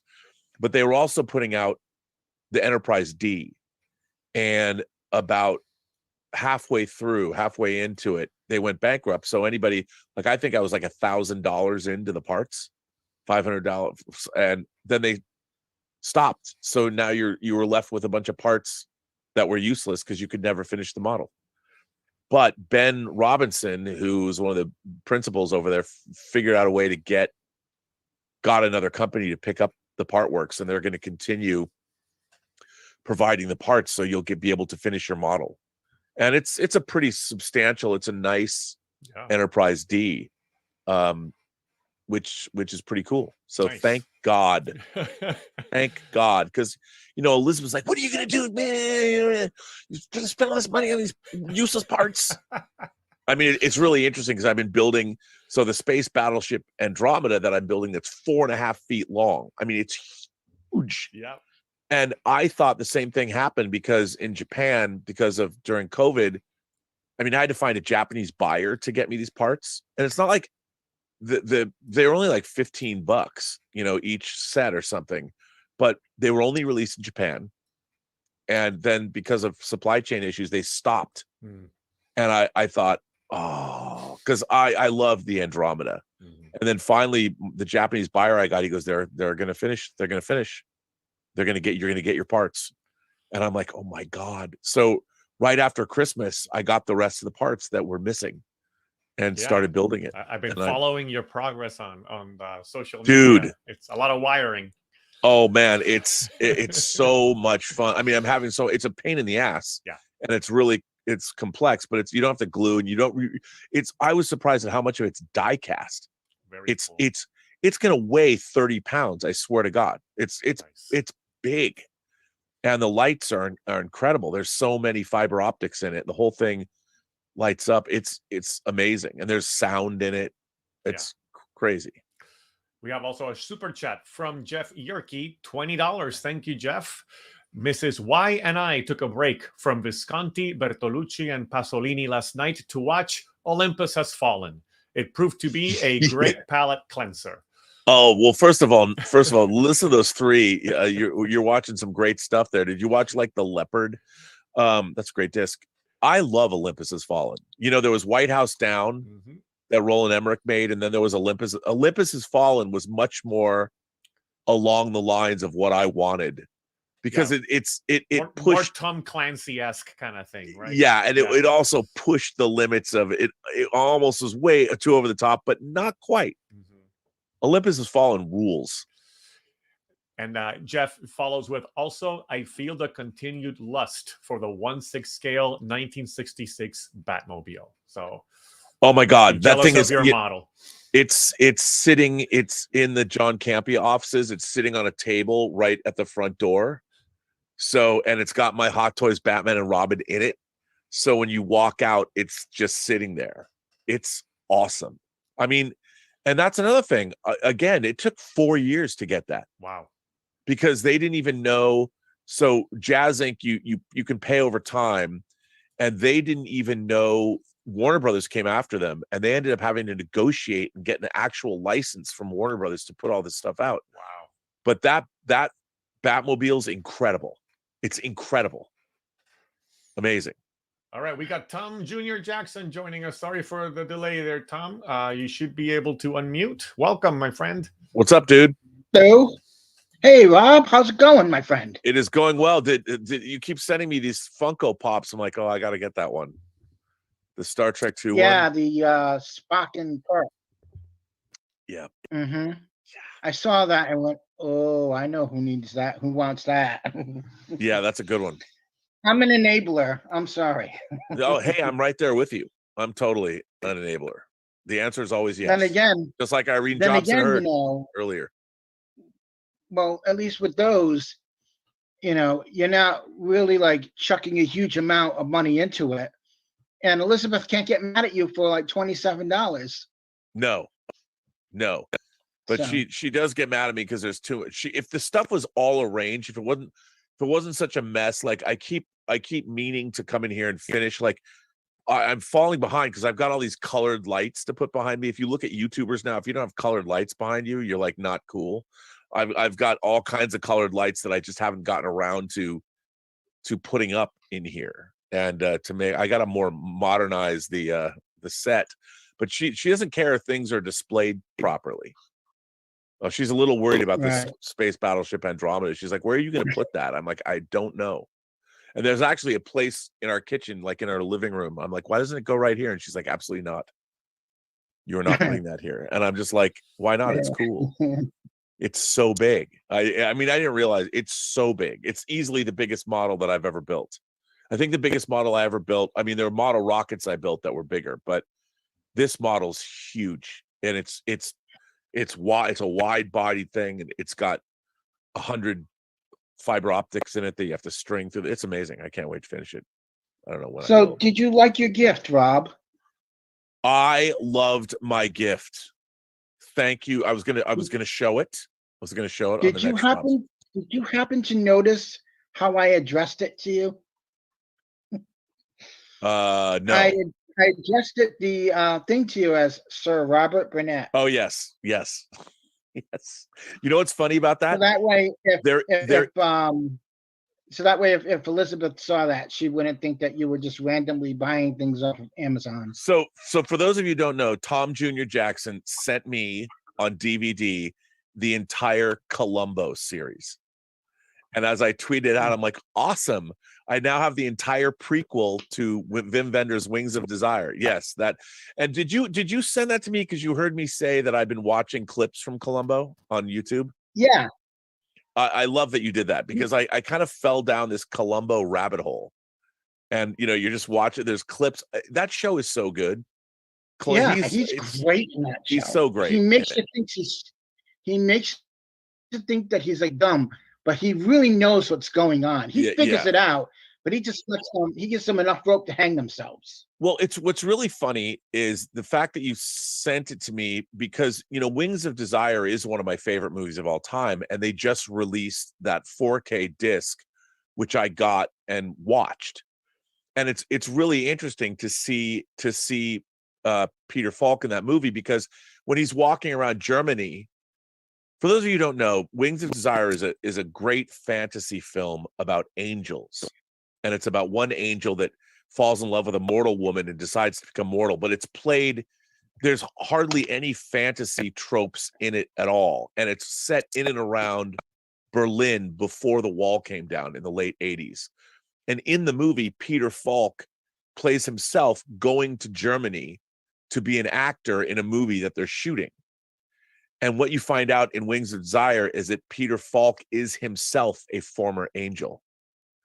And I know it sounds strange if you haven't seen it, but it's one of my favorite movies of all time, and it's an incredible fantasy film. It's certainly not for everybody. A lot of the movie was actually improvised, but and then you sent that to me, so I had watched Wings of Desire, and then to go back and watch Colombo, because everybody in Wings of Desire, when they see him walking around, they're like, Colombo, you know, they're always shouting to him. So it's a very weird thing to have Wings of Desire, which in a way does something really interesting by breaking the fourth wall, but then not. And it's great. But I very much appreciated that you sent me that box set. You're welcome. And for those of you, if that movie sounds familiar, it was remade as City of Angels. Yes, with Nicolas Cage and Meg Ryan. Yeah. But it doesn't, that movie's not bad, but it doesn't hold a candle to the original. I mean, they took the idea of it, and I understand it, because Wings of Desire is very much, it's voiceover. It's a very different kind of a movie, and a lot of people they don't dig it at all. But yeah, I'm in the Overlook. Yes, I noticed that. Yes, the Overlook Hotel. But you don't have. It would be cooler if you had the two twin girls sitting behind you, so when you leaned over, we got a little bit of some shock value. You know, when I found out I could do this on my laptop, I could put the background. So I was talking to Tony Bunyan Snipe, and I said, you know, what I should get Rob to do is take a picture of the back of him of the observatory where you sit, and then have that as my background one day, and just show up with that behind me and have people think I'm hanging out with you. Yeah, in the same, which you should. That's very funny. Yeah, and we were talking about that, and he's like, yeah, you should do that. And then it just got more and more outrageous to the point where it was like, well, you could get like a pornographic picture and then lean down. I'm like, yeah, and then Rob gets demonetized. Wait, yeah, why not? Yeah, sure, but yeah, I got that, and then the whole set of Sherlock. Which is all another great show. Yeah, and they said if Benedict Cumberbatch says yes, what's his name, Stephen Moffat would do a new series like that. Yes, they want to do another one. They're trying to entice Benedict to come back and do another one. Yeah. So yeah, definitely. So that should be fun. But I'm glad that you're okay, because it was a bit hectic last night trying to find you. Oh yes, I apologize. I was kind of out. Things were a little nutty because I was trying to finish this project, which I did. Yeah, I finished and it. People were like, "Oh, Rob found some." So people were saying that you finally found some lotion, and that's why you were busy. I don't need lotion. That's very funny. That was a great joke. That was a good runner. That worked well on the John Campea show.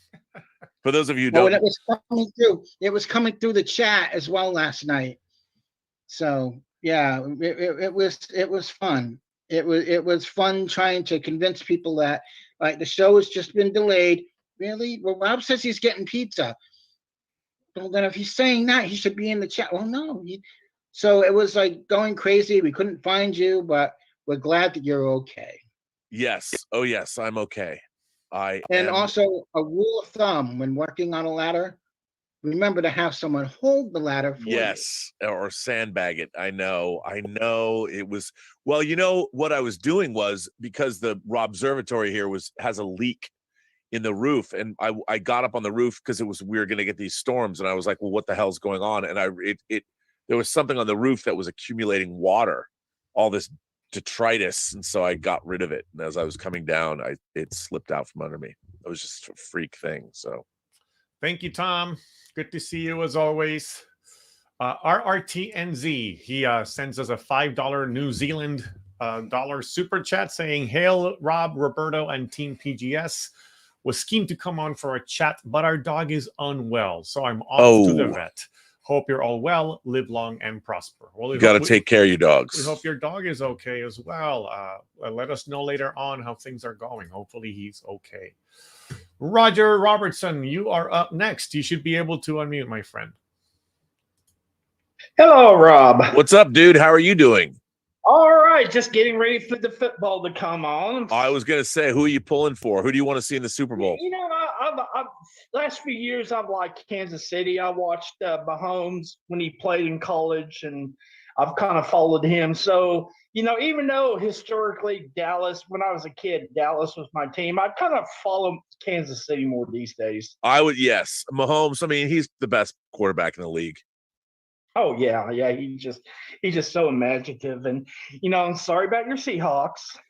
Yeah, but you know what? They got further than anybody thought this year. This was supposed to be a rebuilding year, and the fact that, look at Geno, he did stuff that no one thought he was going to do, and Uncle Pete, he was able to. I think next year, hey, with those draft picks, who knows what's going to happen with the Seahawks next year? Yeah, and I did hear John's joke about that, and I would just tell John that 1984 called and they want their joke back. I mean. Yeah, it's okay. It's okay. We have to have that healthy ribbing of one another. It was not as good as the lotion joke by any means. That was hilarious. That sometimes John says things that are just, I couldn't stop laughing at that. I was like, wow. And Rob, you always bring up just the best stuff from the past. Colombo. I mean, that's also a verb. Colombo is a verb. Like if you're questioning somebody about something and you're done, you're walking out the door, but then you turn around. Oh, one more thing. Yeah, that's a Colombo. You've been Colomboed. You've been Colomboed. Yeah. Well, it's here. The funny thing that I find frustrating too about, look, and the reason is it's how long it's the period of time. I mean, a lot of the people that I deal with on our shows are younger, and you think about it. If somebody was born in 1990, they're going to be 33 this year. They're going to be Jesus's age when he was crucified. I mean, they're 33, and there you go. Okay, if they're 33, well, you can't, Alon, you can't. I don't expect you to know the $6 Million Man or TV shows that were on in the 70s or even the 60s, because in the last 33 years, there's been an insane amount of pop culture to recognize. So from the time that we were kids, it's like doubled and tripled.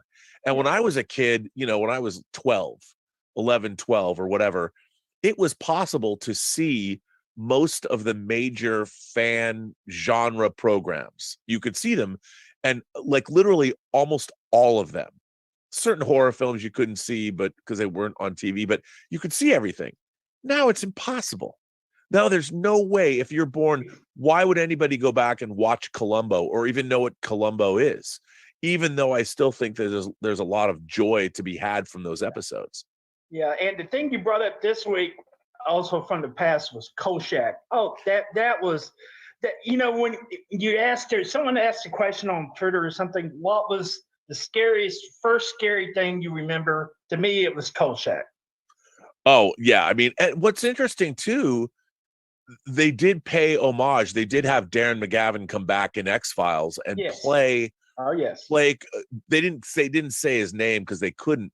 But that show, what was really interesting for me as a kid about that. So for those of you who don't know, there was a 1-season show called Kolchak the Night Stalker about a character named Carl Kolchak.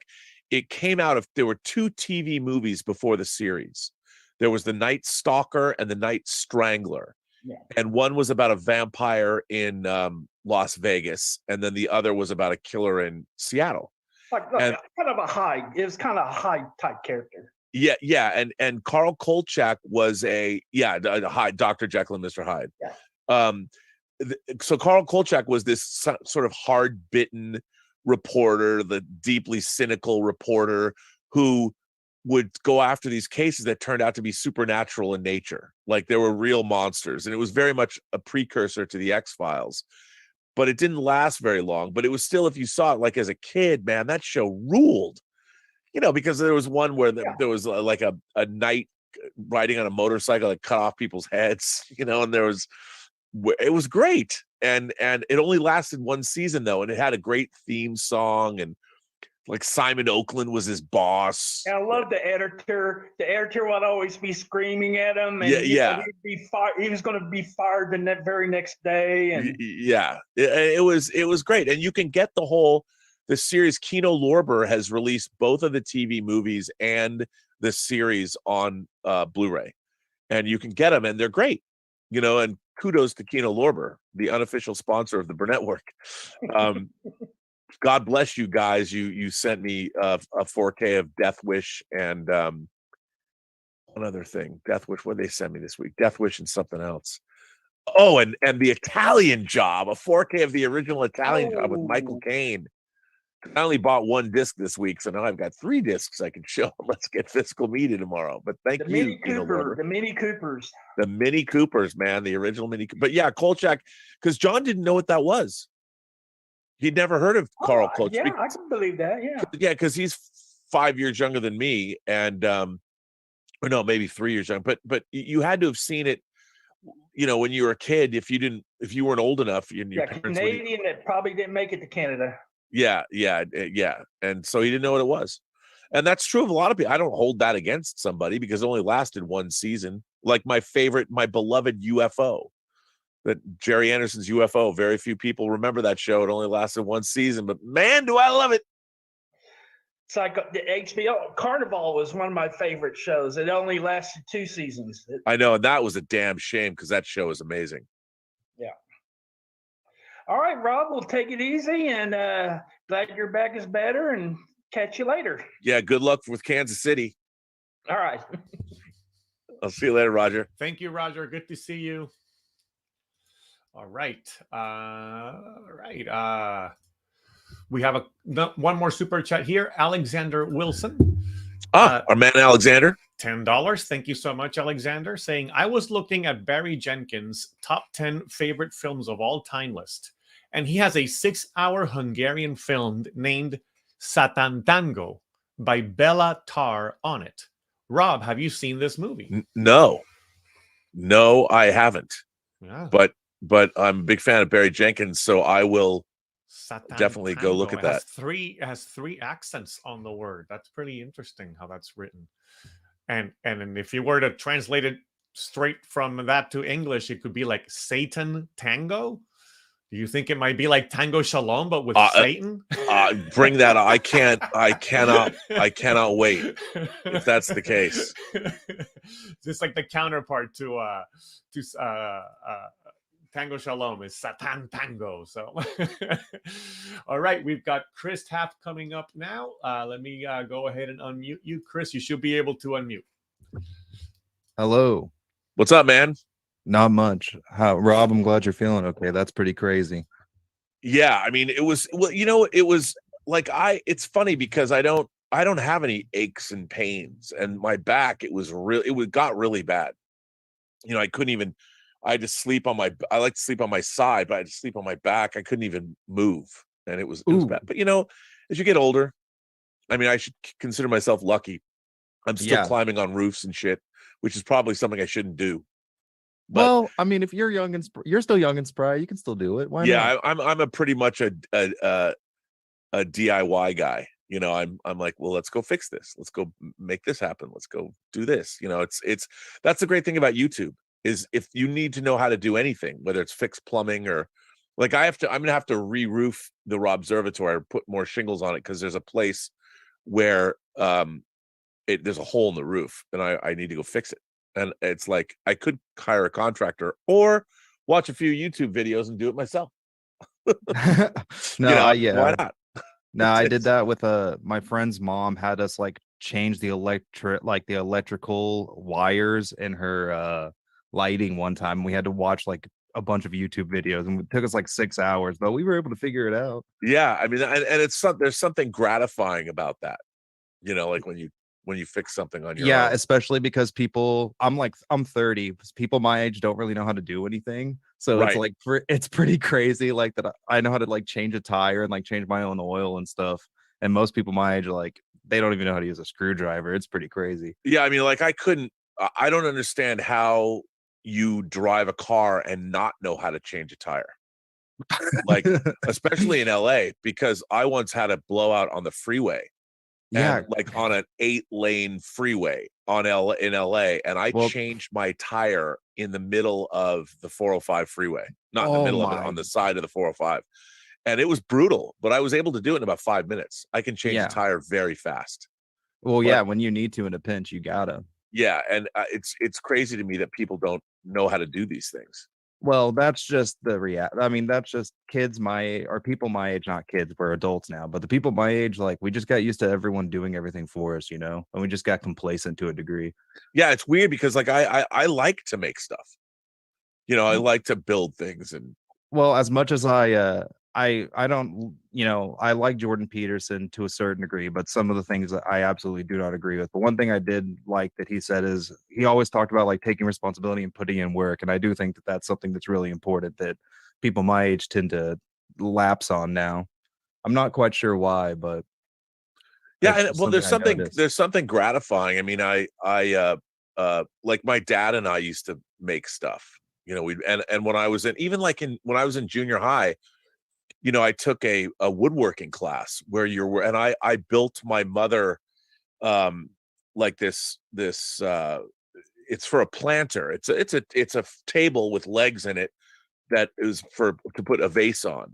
And my mom still has it.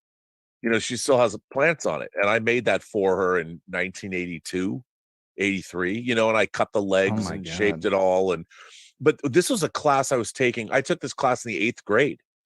And it was a great class because we made a stained glass window in that class, and you learned how to solder, with the lead pieces and cut the glass and make the frame and do all these things, and it was basically learning just skills in terms of learning how to use most tools to fix a majority of things or just make stuff.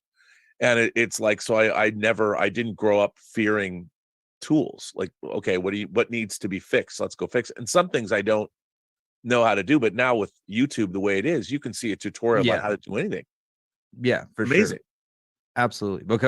Okay. I do want to ask you something. Yes, sir. I mentioned it before, but I'm working on a Space Odyssey like novel, and I'm trying to, and it's more space fantasy than like space science, like straight science fiction. So I'm kind of wondering, in this new world where it seems like people either want A or B, what do you think are some ways that people can kind of like bring back the almost, I guess, like epic space fantasy, like something like Dune or I hate to say Star Wars because it's kind of been beaten to death now, but a new version of those things, as opposed to just splitting the difference of either doing hard sci-fi or doing like a hard fantasy? That's a great question. I mean, it really depends on the story that you want to tell.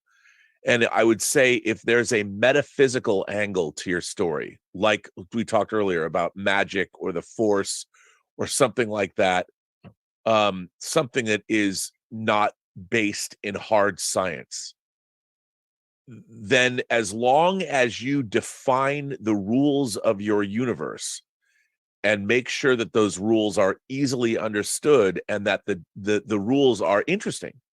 Because I think people talk about lore these days. Mm-hmm. People buy into lore. If your lore is good and it's well thought out and the mechanics of it all checks out, I think people dig it. I think that's what you need.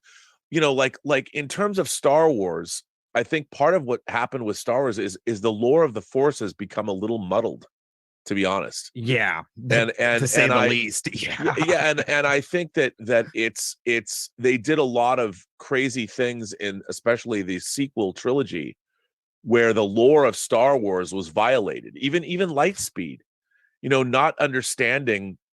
And this is one of the things that I really don't like about J.J. Abrams as a fantasy or sci-fi filmmaker, is that he doesn't pay attention to the lore.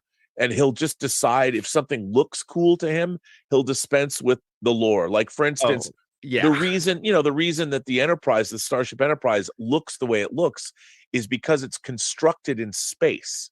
It's not supposed to land on a planet or go underwater. It's meant to exist in the vacuum of outer space, not to survive the gravity well of a planet. And the idea, like when I was watching Rise of Skywalker, at the very beginning, the Millennium Falcon is doing hyperspace skipping. Well, the thing is, if you came out of Lightspeed within the gravity well of a planet, your ship would be destroyed, torn apart. The whole point, they even established this in the original Star Wars. Traveling through hyperspace ain't like dust and crops, boy. We might bounce too close to a supernova and that'll end your trip real quick, wouldn't it? the whole point about you have to have navigational computers plotting your way to go into hyperspace, because it's not easy to do.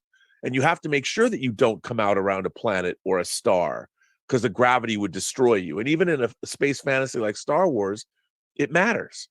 So I think that, you know, the thing about Dune is, like, in a way, Dune does have metaphysics, but the idea that this spice melange, that when you, as a human being, when you start ingesting it, you start evolving, and eventually you take enough of it and you turn into a sandworm. That's, you know, that's what you evolve into. You become a guild navigator and you can fold space. But the thing about Dune is it did things like, okay, we got rid of computers. Computers were going to lead to the downfall of civilization. So to replace them, you have mentats, which are like the living computers, because no longer can humanity then build machines that are like a human brain. So that was outlawed in the Dune universe, which is kind of a cool idea, which meant that whether through ingesting spice or the juice of Safu or whatever it's called, it put your mind in motion. I think that might have been a construction of the David Lynch movie, but it creates it's all in the books. And if you create the lore, people they'll go with you on the journey you're going to take them on, as long as you make them believe in the lore and the rules of your universe. That's what they want. And if it's more space fantasy than hard science fiction, as long as you make them believe through well thought out lore, it'll work, I think. And you have to have great characters and a great plot. Thank you, Chris. Thank you for joining us. Rob, I just got great question though. I just got a notification that I'm going to have a hard out at 2 p.m. today, an unexpected happening here. So I'm going to just try to move a little bit more quickly through our next few speakers. Okay, no one. Yeah, we have 6 more questions, so don't no one else raise their hands. So let's leave it at that, just because we want to make sure to finish off and get everybody in. So we have Yash, sorry, you should be able to I had already unmuted you. Let's try it again. Yash, you should be able to unmute now. Can you hear us? Yeah. Hi, hello, Yash. Sir. Hey, what's going on, guys? We're hanging out, you know, having fun on a Saturday afternoon. Yep. Good to see everybody. Oh shoot. Let's turn this bad boy on. Yeah. Should be good to go now. All right. Yeah. Oh, so what's anything worth talking about? Let's see. So you've been going through. I ended up watching a bunch. I think last time we talked, I was watching what's that movie called? In Lawrence of Arabia, right? Right. Oh yeah, that's right. Yeah, we were watching Lawrence of Arabia a couple weeks ago. Yeah, I don't know. I've been haven't really been watching much. I think the only thing on my mind right now is seeing what James Gunn's going to be releasing soon with the DC's movies. Yeah. Yep. I'm looking forward to hearing about what new stuff he releases. Don't you find it a little weird how Jason? Did you see Variety's video with Jason Momoa? Yeah, where he's coming out of a meeting with Peter Safran and James Gunn. No. So there was this weird video that went around. I think there was a follow-up video that Variety did inside the studio, inside one of their studios, and he's basically talking about how he's always going to be Aquaman, and he loves the character, but there's new things on the horizons, and he's going to be in a new role soon. He basically slipped it in like right at the very end of the video. There's one out there actually. So, anyways, it got me thinking like crazy, like because I think, okay, I got to ask you, Rob. Point blank. Were you a DC person first or a Marvel person first? DC, right? Yeah. I came to comics mostly through DC. I was and also that was because of the Super Friends cartoon, the animated series, the hour-long version with Wendy and Marvin. And I loved the first comics I collected religiously were the Justice League, starting in about the late issues 70 something. And that was the first comics I read regularly was the Justice League. I don't know. Yeah, exactly. For me, it's weird because I was born much later. Like I was born in 1996. But the thing that was interesting to me, like especially in the late 90s and early 2000s, was that there were so many different like Boomerang. There were so many like networks that would air like old cartoons, right? So like Scooby-Doo, like you'd see Batman and Robin come in, and then you'd have the Super Friends and yada yada. But I grew up religiously having like a stack of cassettes of like Batman the Animated Series. Yeah. And Justice League was like the early 2000s, right? Well, the Batman the Animated Series and Justice League Unlimited, or was it Justice League Unlimited, or both? Yeah, there's two. I mean, and they were incredible as far as shows. They were really great shows that really portrayed those characters well. Well, what I appreciated about those shows too, especially at a very young age, is that they're very adult oriented. Like they appeal to kids, but as a kid, you could still watch those stories and respect the characters. Like they didn't have to make jokes, they didn't have to do quips all the time. They just were honest portrayals in a very adult manner about these characters that were just happened to be in cartoon form, right? Yeah. So there's like things that you get, like Batman Beyond, like was basically my version. That I didn't watch Blade Runner, I saw Batman Beyond, like that was kind of my into these characters. Mm-hmm. So I really do appreciate these characters a lot. So I really want these characters to be brought justice on screen, and Jason Momoa like playing Aquaman, he was kind of perfect as like that, like the long-haired bearded version of Aquaman with the hook in the hand and everything. So I really hope that whatever they end up planning, they just do it right. I like the MCU for what it is, but I don't love it. And I think over time, like I appreciate what they've built, but I just don't appreciate the individual pieces that they're putting together. I just want these movies to really have like this epic brand. Like Warner Brothers does such a good job realizing any of these properties, whether it be Harry Potter, Lord of the Rings, Dune, the Dark Knight trilogy, Aquaman. Like there's a richness to the films that they produce.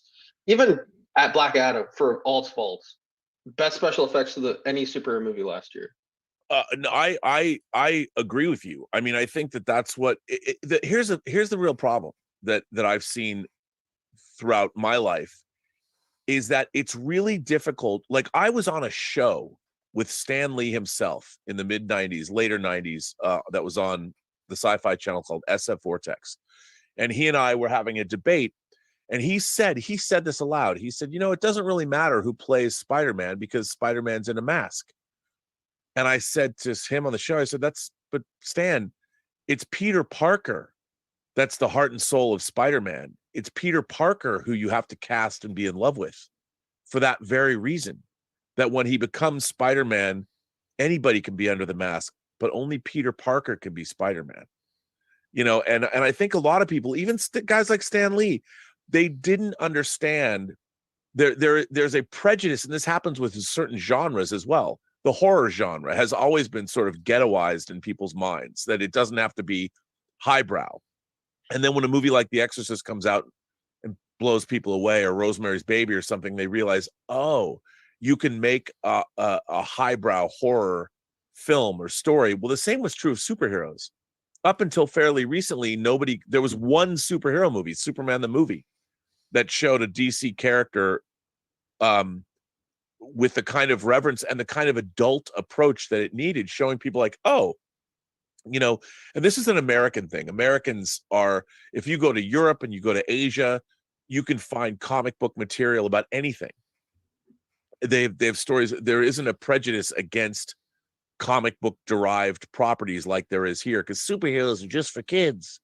Well, it's been proven over the last 30 years with the MCU and with Christopher Nolan's Batman takes and what we've seen, that you can make very serious, very resonant movies about superheroic characters. And that's what people want. And that's what people want in science fiction. That's what people want in their horror. That's what people want in their fantasy.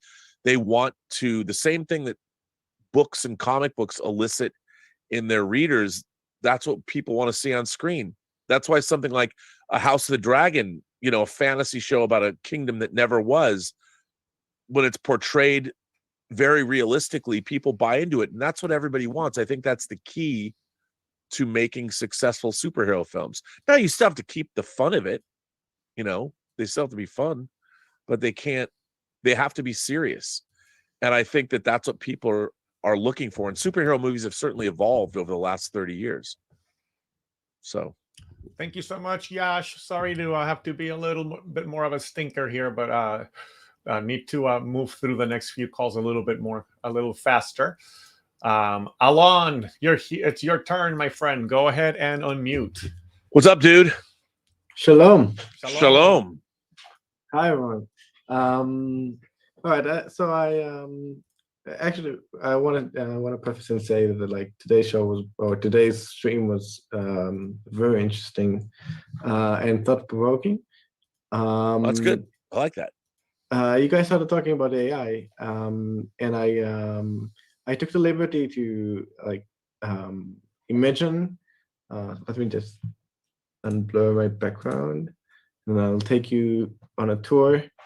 Right here, as you can see, these images are all generated by unstable diffusion. So this is the Guardians of the Galaxy shape. If it was made in a Stanley Kubrick film. Wow. That's crazy. Yeah, I really like them, by the way. I feel them much more retro than what we get in the movies right here today. Oh yeah. I mean, but here's what I can understand. This is the thing that I see as a problem. Like, you know, when you're making movies or something and you've got artists that are doing production art, and you'll say like, I want it to look like this, you know, and an artist might spend days coming up with a drawing right out of their imagination, but then the AI, not ChatGPT, but because that's text, but these AI programs can give it to you instantaneously. Exactly. And I can sit there and then you can refine it and go, I need it to look more World's Fair 1964. And well, that's actually where I'm getting at. I'll show a couple more, and then I'll go straight to my point. So this is not actually not mine, but like when I was doing this, somebody else tried Batman versus Spider-Man in the Sahara Desert, realistically. And I think it's pretty cool, even though they both like resemble a little bit more of like a Black Panther kind of thing. Yeah, of course, but still, look at how cool that is. It is. It is. And you know, an artist, a comic artist who spent his entire or her entire or their entire life working to be able to create these kinds of images, it would take them hours, if not days, to come up with this. And what the problem that I have with these AI programs is these AI programs are scrubbing the entire internet for hundreds, if not thousands or millions of artists over the years, whatever images are on the internet, which is a lot, obviously. And it's an amalgamation of all those things. And it couldn't exist without all the previously existing art that human beings have done. But now it's taking all that art. And if I wanted to create a bunch of pre-production artwork for a script I'm trying to sell, I could just sit on an AI program and make what I want. I know. Isn't it amazing though? Can you guess what this is? It's hard to see. It looks. Hang on. Let me. Well, I'll spoil it. That looks like Captain America. Yeah, let me see if I can make it bigger on the screen. Hold on a second. This is actually the Avengers if they were done in a Zack Snyder movie.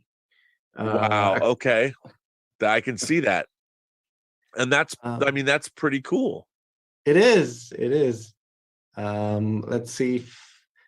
This isn't. This is also the Avengers, but not in black and white. Right, but it's still. I mean, is that Thanos? It is. Like it's Thanos. I mean, how cool is that? It is. The thing is, that looks like something, you know, a comic artist would draw. And when you have something like that, that's. I mean, they're all very generic, though. Yes, they don't have that special flair. Yeah, but it's still terrifying. Next up is Brad Pitt in a Star Trek movie that was done by Quentin Tarantino. So we can have the Quentin Tarantino Star Trek movie that you guys all wanted. Yeah, I mean that's just incredible. I mean, look at that. That's crazy. This is the opening scene from that movie. no idea what's happening there. Right. But the point that I was trying to get is I'm actually working on a computer game, and the reason I was like dealing with those AI bots is because I wanted some inspiration and maybe some help with the artworks. So I use unstable diffusion at least for like to get the feel. Wow, I mean, look at that. Wow. Of the scenery and thing that I was imagining. It took a couple of tries, but the end result is really something that I can work with and something that I can draw my inspiration from. Yep. As I'm making my own game. And also it helps because I'm a programmer. I'm not a creative person. I am a creative person, but I'm not like mainly into like doing all of these things all day. So it really helps to have something that to have something that I can start from. You know, it's something that I am able to use for my advantage, and actually like build from. And I think it gives me the opportunity that I don't necessarily have. I don't think that I like 5 years ago I was able to produce the same game that I'm going to like today. No, I mean, I got some pretty nifty tools. I mean, that's the thing. I mean, it's all a trade-off. It's how are we going to use these tools and what are the implications? Like if you're a commercial artist and you're a production illustrator or something, I think that unfortunately, there's still going to be a call for your work. But when I know for Hollywood, when you're trying to make a pitch deck or you're trying to sell a project and you don't have time to get somebody to do you some great commercial art, you can go on to these art programs and design, depending on how specific you want, you can create things that'll help you sell your project without any need for anyone other than what you're able to tell whatever the AI software to do. And I understand how a lot of people are like, uh-oh. But on the other hand, I get it, man. That's just the world we're living in. Great to see you, Alon. Thank you so much for sharing those illustrations. You're going to have to give me some tips on, because I've tried that. I don't get those kinds of results when my narratives are no good for getting decent pictures out of stable diffusion and stuff. So, all right, Justin Toner coming on board now. You should be able to unmute, Justin. Okay, there we go. Welcome. Hey, what's up? What's going on, dude? I'm doing good. Yeah. But no longer sick for an extended period of time. It's like I'm glad you're feeling better. Yes. Glad you didn't get as hurt as poor Mike Bodden did when he fell off a ladder. No, that was bad. That was really bad. I was very lucky. I thought about that. The funny thing was when Elizabeth and her mom were leaving and I was up on the ladder, she's like, "Be careful, don't fall." Oops. Yeah, it was so bad. It's like great. Oh man. So like I said with the last during last physical media, I got the steelbooks that you were showing off, like the have you watched that? No, I haven't got a chance to watch it yet. It's so good. Yeah, I've seen the reviews are really good. But I mean, this Highlander one just is just gorgeous. I mean, yeah, like as soon as I saw this, I'm like, I have to have this. I mean, it helps that I love Highlander anyway, but like just like the artwork. I mean, that's why I love getting some of these Best Buy steelbooks, like the Dread one, Garvin's Dread that they had a few years ago. Yeah, is like at this level of quality. So I was like, I had to get this. So luckily they were both in a nearby store, not too far from me. So I just ran and grabbed them. Yeah, they're great. And Highlander has never looked great on home video, but it certainly looks good on that disc. Yeah. As good as it possibly can look. Yeah, they got the Casablanca and the Reservoir Dogs. Those are incredible. Reservoir Dogs, and both Reservoir Dogs and Pulp Fiction look incredible. Yeah, I heard the Pulp Fiction one was good. I gotta get that, which is good because like the Inglourious Bastards transfer was terrible. It's a stinker all around, unfortunately. Yeah, it's I mean I have it, but it's not great. Yeah, it's also, this is why I'm like studiously like watching what people say online from either like people on Twitter or on Blu-ray.com like before stuff comes out, because it's like there's only like a couple of like distributors that I trust for like that the 4K is going to be top notch. You know, it's like, but like because like Paramount has been throwing some whiffs lately. I mean, the Planes, Trains, and Automobiles, that really ticked me off because I love that movie. And so I was like, yeah, I always wonder though if it has to do with the original source material. You know, right. to go back in and a lot of the time I don't know. I don't know the answer to these questions. But yeah, but I agree with you. You have to be very vigilant when it comes to, but there's been some great stuff that's been coming out lately. Yeah, like Vinegar Syndrome, I trust. It's like every 4K they've done that I've gotten has been amazing. Yep. Starting with the Beastmaster. So like that's why like I pre-ordered the From Beyond like without hesitation. Yeah, I did too. I can't wait to see that. I mean, so waiting. Hopefully I'll get a shipping notice sometime this week that it's on its way. It should. They said by the end of January is when. Oh wow. Start. Yeah. So I should be that should hopefully be in the mail for me soon. So I'm looking forward to seeing that. I love that movie. So much fun. Oh, it's so much fun. I love it too. Ken Foray, Robert Brampton. See some of those special special effects in 4K, where like. Especially like Dr. Pretorius just like ripping his face off and everything. Yeah. Oh God, I can't wait. No, it's gonna be great. Oh man, you got the Pelham one, taking a Pelham 1-2-3-1, right? Is that the original? I heard that. Yeah, I heard I love the. I haven't watched that in a long time. I heard that one. The Kino did a great job with that. It's great. It's really, really good. Because they get sometimes Kino just gets their transfers from other studios and they don't have the control.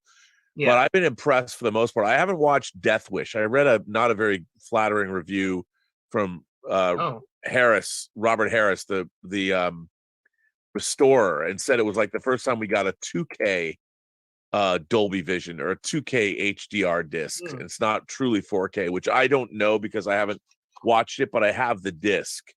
But the taking of Pelham disc was great, and again, it's a was it 74, and but for what it was, it looked great, and the sound was great, and again, I'm sure like if kids today are watching like this disc isn't very good. Well, it was a movie that was made in the 70s with that 70s film stock, and for what it is, it looks great. It's the best it's ever looked on home video. Yeah, because they just put out both 48 hours and another 40 hours in 4K. Paramount. So eventually I want to get it. It's like it looks like they did a pretty good job with those two, thankfully. So yeah. It's fun because like I get into like, replace stuff or get stuff that I never had, like in my library, and then getting to revisit some of these movies I haven't watched in a long time. Like the Dragon Slayer, I can't wait because like I rewatched that like not too long ago, and if the quality is like what the one they have on Prime, that disc is going to be fantastic. Yeah, because the movie looks great. The streaming version looks great. Yeah. No, I it's funny that streaming's getting better and better. I mean, I have to say I watched Glass Onion on Netflix, and I was very impressed with how it looked and sounded. Very impressed, and eventually it's going to surpass physical media, but for right now, the thing about physical media and the reason I still buy stuff is where are you going to get, like what came out, what did I get last week, this from this Dutch company, the 50s Invaders from Mars. Now, it's like this is on streaming. It's spectacular, and even if this is on streaming, who's going to watch it? Right, and eventually they'll take it off because it's not earning anything. And that's going to be the problem with analytics and our culture. Everything new is always going to be the thing that, unless it's something like Friends, which people always watch. But it's whatever people grew up with. And as I've always said, pop culture has a half-life of 20 years. And every 20 years, it becomes less and less and less relevant to people.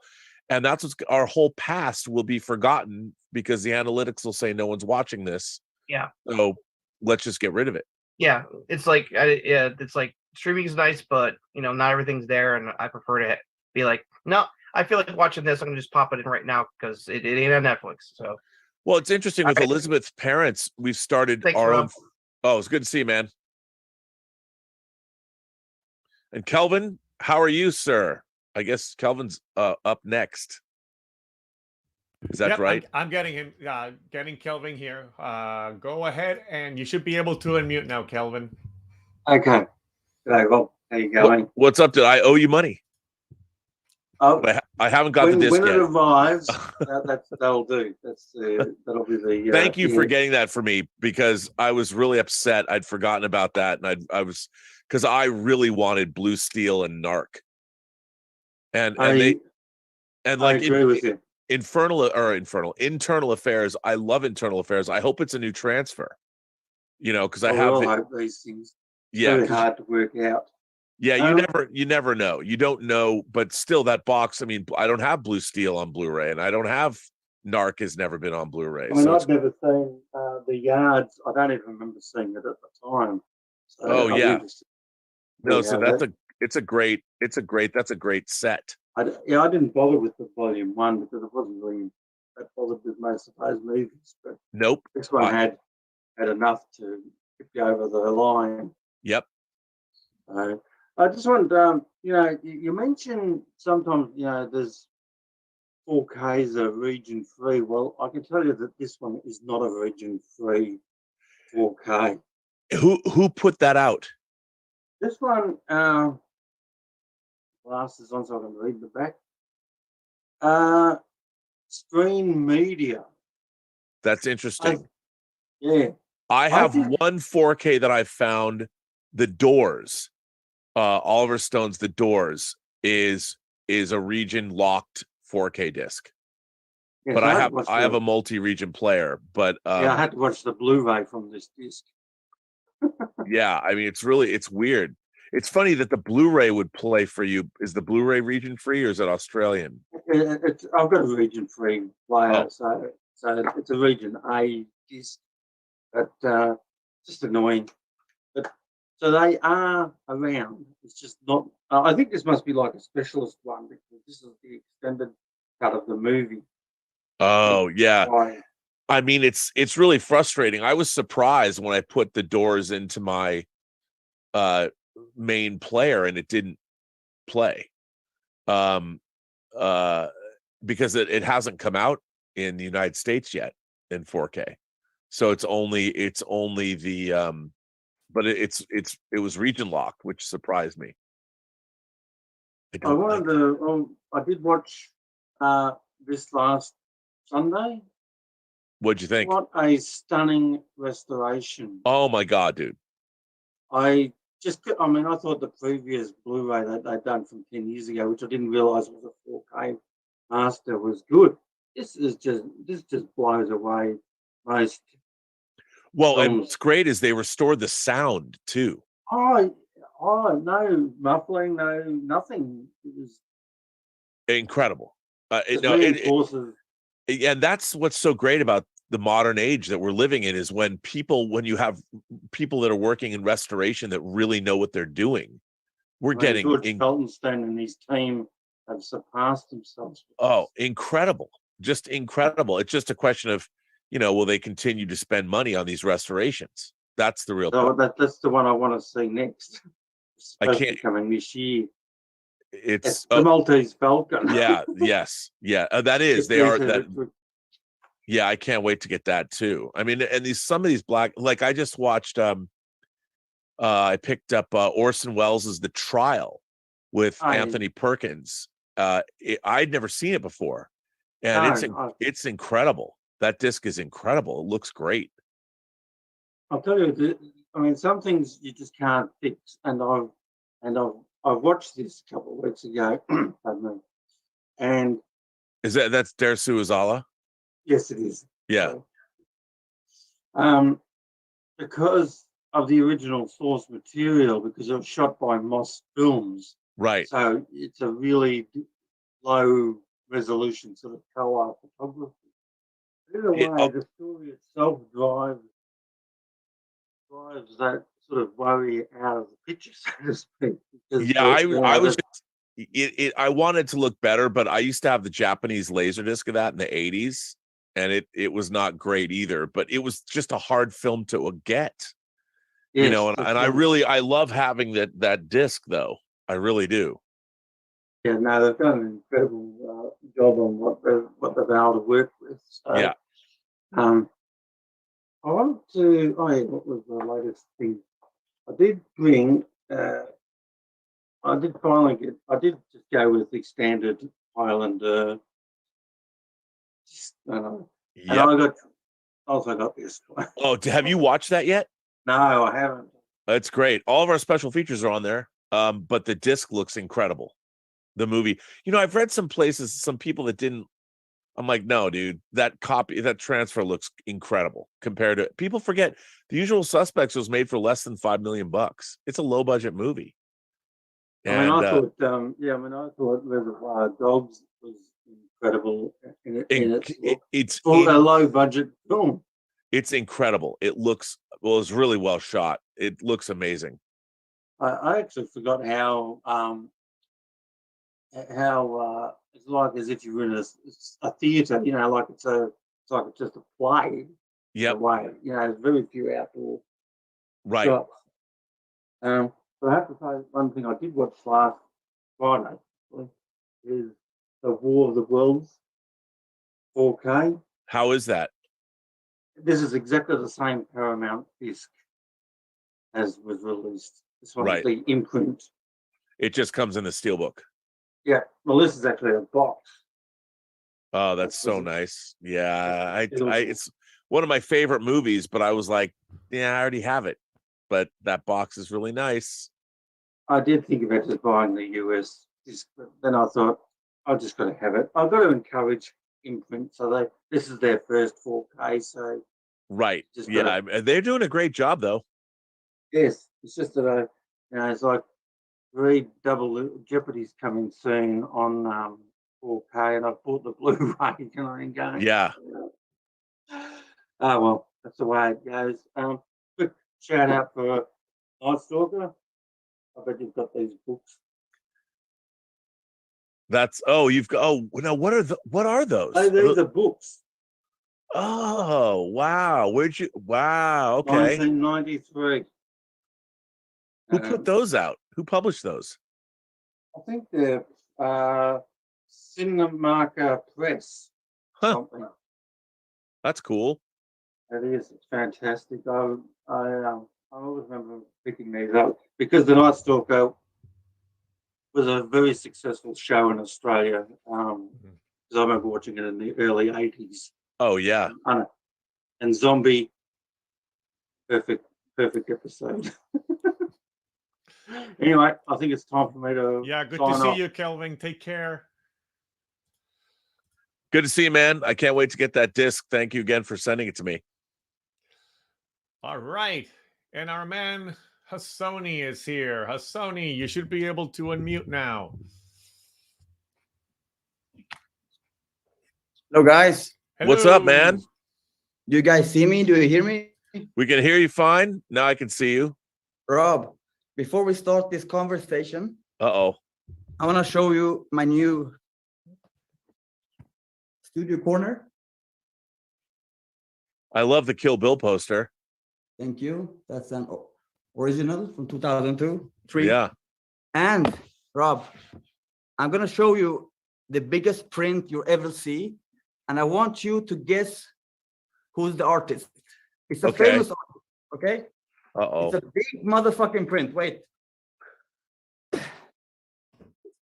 That is a big print. You fix light?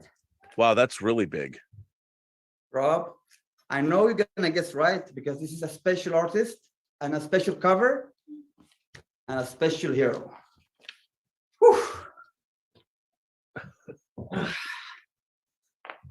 what artist is this? Wow. That it looks like Todd McFarlane to me. I fucking love you, Rob. Yes. That's really cool, dude.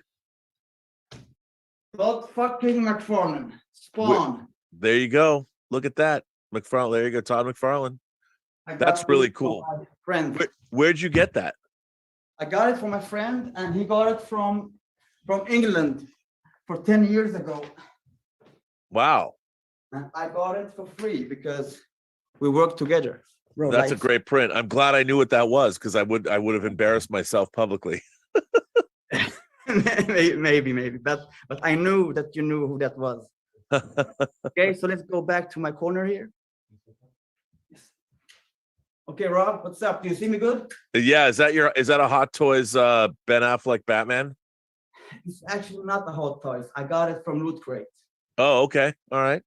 I can't tell, you're too far away, but fine. But it's okay. It's my biggest thing that I got here, at least. Oh, now there we go. Okay, got it. Yeah. Yes, bro. So Rob, wait. The classic glasses. So Rob, I have this book. And I guess you know who Niles Strauss is? Yeah. So you can guess what book this is. Well, I don't know. Can I guess? I can't see it. I can't it's okay. The Game. Yeah, okay. The fucking Game. Rob, this is an old book, I know. I know. When I was 20 years old, 2010, and I read this fucking book, it changed my life. And I'm telling you guys, if you cannot talk to a girl, just read this book. The first chapter is like 30 missions that you have to do every day. Like the first mission is go talk to a girl. The second mission, go talk to a girl without fixing your hair. The third mission is go talk to a guy with a girl. The fourth mission is go talk to a girl with a guy, and so forth. And in the end of the missions, you're in a club in the field, and you're gonna get your fucks on. It's a great book, man. Hassani, and you're in Sweden. You're in the land where you can make that work. Yes. But that is very classic. I mean, don't hate the player, hate the game. Yeah, it's a game, but it's more than that. This is the undercover in the secret society of pickup artists. And I'm telling you guys, you will, it's just great, man. Just a great read, fun story. It is. And it's a classic. What is it, like 25 years old now? Yes, 2000 something or 98. I don't know. Yeah. Yes. But Neil's. I have to look now. Penetrating the Secret Society of Pickup Artists. It's 2005. I thought it was earlier than that. 2005. Well, there you go. All right. And it was a bestseller too. Oh, I know. I actually have a copy of it. It's a very famous book. Nice, Rob. It is. So for those of you out there, it's not the David Fincher movie. That's something else. No, I love that movie too, of course. But Rob, I want to say something about the James Gunn situation that I like. I have nothing against James Gunn. I love him since he wrote and made that movie with Zack Snyder, the zombie movie. Dawn of the Dead, yeah. Yes. So James Gunn and Zack are they're good friends, right? Yeah. So now the question I'm asking myself is like, are they gonna still be friends after this, or did he, Oh, I think people within the industry understand what James Gunn is doing. I think that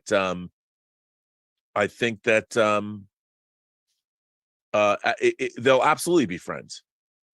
You know, I mean, and people that work within the industry, creative people, are usually pretty supportive of one another. It's when you're working. I mean, I don't know if James Gunn's going to become a suit, but at his core, I mean, he's a creator. He's a creator of things, and I mean, he took this opportunity. This opportunity was given to him. I think it's a great opportunity, and I think everybody supports in the creative community supports him and what he's trying to do. So, great. I'm so excited about what's coming. Honestly. Yeah, I am too. I think it's going to be great. So excited. I'm so happy for him. And yeah, he deserves it. You know, he's the super nerd of all of us. You know. Yeah, I mean, he's so one of us. So, and I've worked with James. He's a really nice guy. I always really liked him. Nice. So, yeah. I have like 20 seconds left, and I have never ever said bye-bye to you. So now I want to say a proper bye-bye, Rob, and I see you on the next show. All right, man. Well, it's always good to see you. Nice to see you guys. Great to see you, Hassani. Take care. I love you all. All right. Well, Rob, before we go, we do have 3 super chats. I want to make sure we acknowledge those. Oh, yeah. So we have Damn It Spock once again. He says, evening from the UK. Rob, assuming it hasn't already been made, who is your most sought after character to be made by XO6 and which version? Ooh, that's okay. So XO6, that's a Star Trek character. I mean, they're going to do things that I've always wanted. They're doing the Wrath of Khan figures and everything, and they're doing Disco McCoy from the motion picture. They're doing all that, but I think, and they did TMP Admiral Kirk already, right? Yes, because that to me is that would definitely be the one that I would want to get. Oh yeah, no, it was great. It is really great. I think of all the characters that XO6 could make that I would want. You know what? I would love a great Sarek, Spock's father, that I can display with Spock. And if I could get Sarek, I would want Sarek probably in his Star Trek 3 robes. They've already done the Vulcan robes, but I would love to be able to display the Star Trek the Motion Picture Spock in the black robes with his father in his kind of rusty, coppery robes. I would love that. Nice. I would love to be able to just set them up. I think that would be great. Or as I would love to get, again, if they did a Sarek, get a Romulan commander from Balance of Terror. And then I would love a great classic Klingon, like John Colicos's core from Errand of Mercy. I would love that because we've never really been given a great classic Klingon, original series Klingon. We've been given, Klingons, other Klingons like Next Generation Klingons, but never a really good Klingon from the original series. We got Alexander Wilson with a $5 super chat. So, speaking again of that movie, Satan Tango, which, by the way, it appears to be a movie about post-communist or Hungary during communism, and it's kind of an epic story. It seems kind of bleak. I saw a little bit about it, but he says there is a 4K restoration by Arbelos Films. I may have to buy it and check it out. Have you bought anything from that company, from Arbelos Films? No, I have not. Okay. And I'll have to look them up. Okay. And then lastly, Bunyan Snipe, and this is a reference, I think, to the upcoming season 3 of The Mandalorian. Satine is the armorer, though, right? Is she? We don't know. I've been hearing theories. I thought she was dead. So we'll have to wait and see. And then, Rob, the last thing I want to share, Alon, who showed us all those awesome images of AI renders, he actually did one for us right as we were finishing here. Let me go ahead and set the spotlight on me, and I'm going to share it. Wow, by the way, I'm looking at this Arbelos Films, and it looks like the movie is called Damnation. A mid-career masterwork by legendary Hungarian Artur Belatar, the first in a trilogy written in collaboration with. So this one is called. Oh no, here it is, Satan Tango. Got it. Yeah. Yeah. I didn't know if that was just because I was thinking But it looks like it's the same writer. Like that writer has written yeah, it's part of their so it's their trilogy. Yeah. Yeah. Interesting. Shop. Now I'm going to go to their shop. Ooh, I've never bought anything from them, but yeah, might be well to check it out. Oh, you know what? Son of the White Mare. I just was reading about that. Well, there's some good stuff here. Oh, you can get interesting. I might have to get into this. Yeah, there's some good stuff here. And then Well, Rob, they even have a vinyl LP. in our last 2 minutes here, I wanted to show something, you know, that Alon Abadi shared with us those cool images that he did with with AI. Let me go ahead and see if I can I spotlight myself? Let me see. Or maybe if I unpin you, remove pin. There we go. So let me show you what the engine did, or that AI engine did, when Alon told it to do an imagination connoisseur. Wow. That's incredible. So I'll share it with you. I'll send you the image so you can share it with folks in the Facebook page or on Twitter and stuff. But that's amazing. That's what Imagination Connoisseur came out as. Pretty cool. Wow. Well, I mean, that's astonishing. All right. I love that it went to childhood. Very interesting, right? Yeah, that's really interesting. Yeah. Wow. That's incredible. Wow, man.